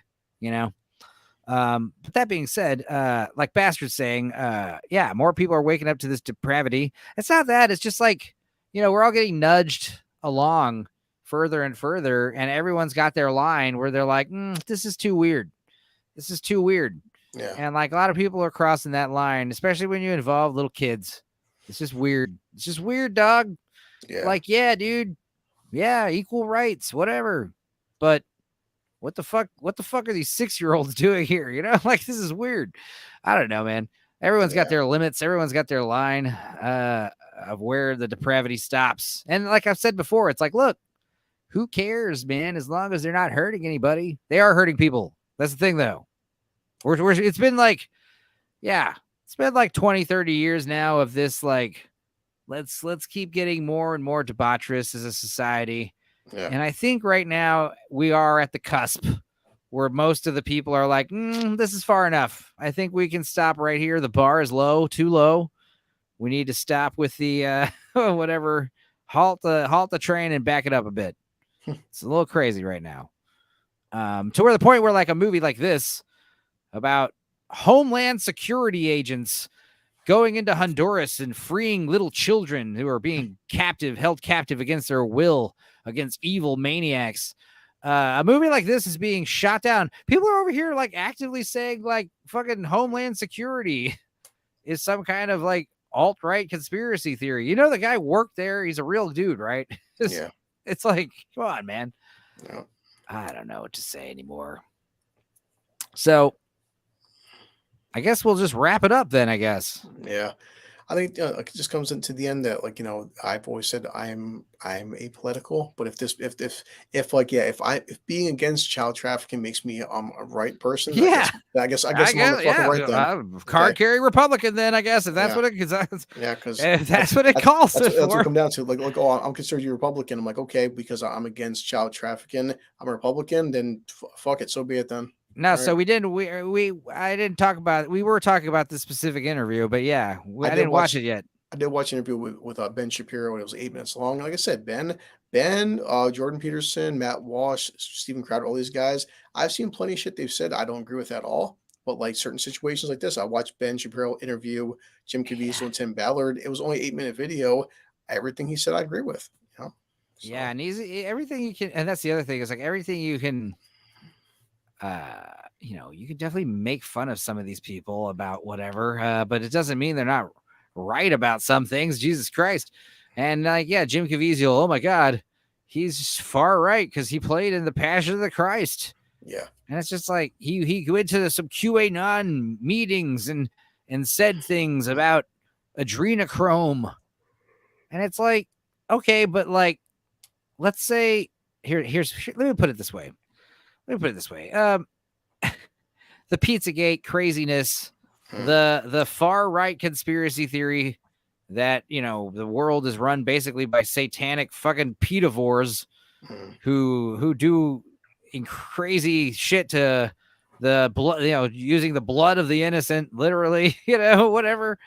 Like, all right, it's probably not true, but goddamn, you should entertain the idea that it is, because here's the thing. If it isn't true, no big deal. Oh, good.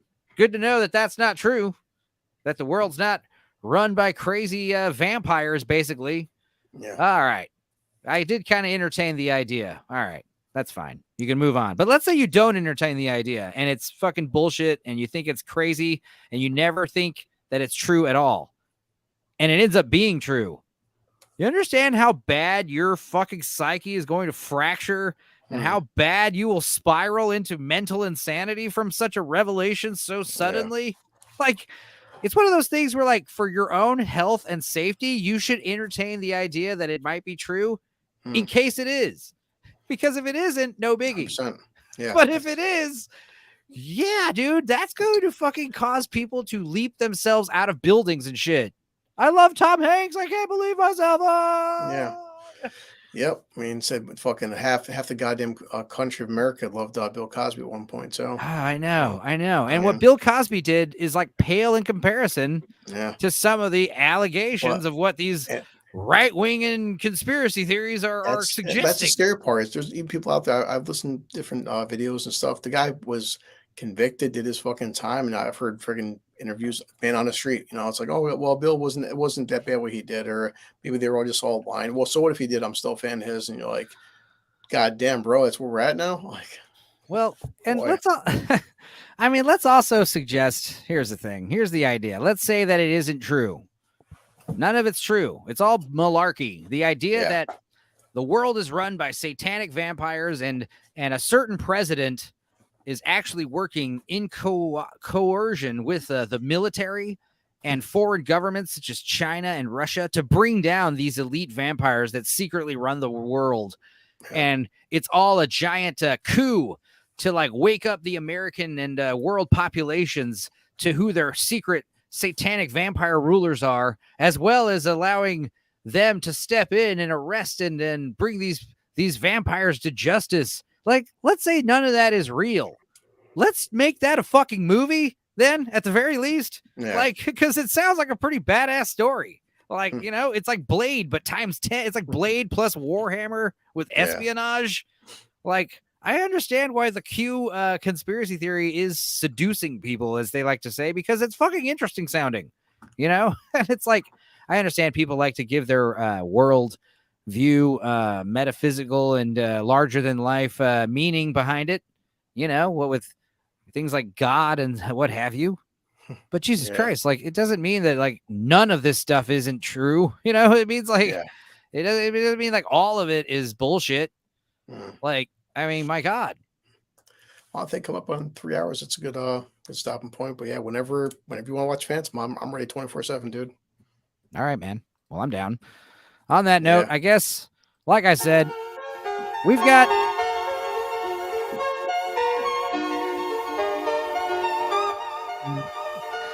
just on the subject matter, pretty heavy. We try to keep it light for some reason. Yep. Why the hell do we even do this? It's fun just hanging out with the boys, chatting about other things besides this. Definitely going to take a shower after this stream, wash my eyes out, and watch some more It's Always Sunny. But my God, dude, it was a good movie. Would I say it's a great movie? On the surface, no, but in context to how it is shaping and growing and awakening the population to a real problem. The problem is, why the fuck are all these weirdos in the media running cover for this kind of shit? Why is it that we're not going to find out whose cocaine that was in the White House? Is that why they call it the White House? White House? Get it? Get it? It was Hunter Biden's cocaine, obviously. Anyway, goodbye. See y'all later.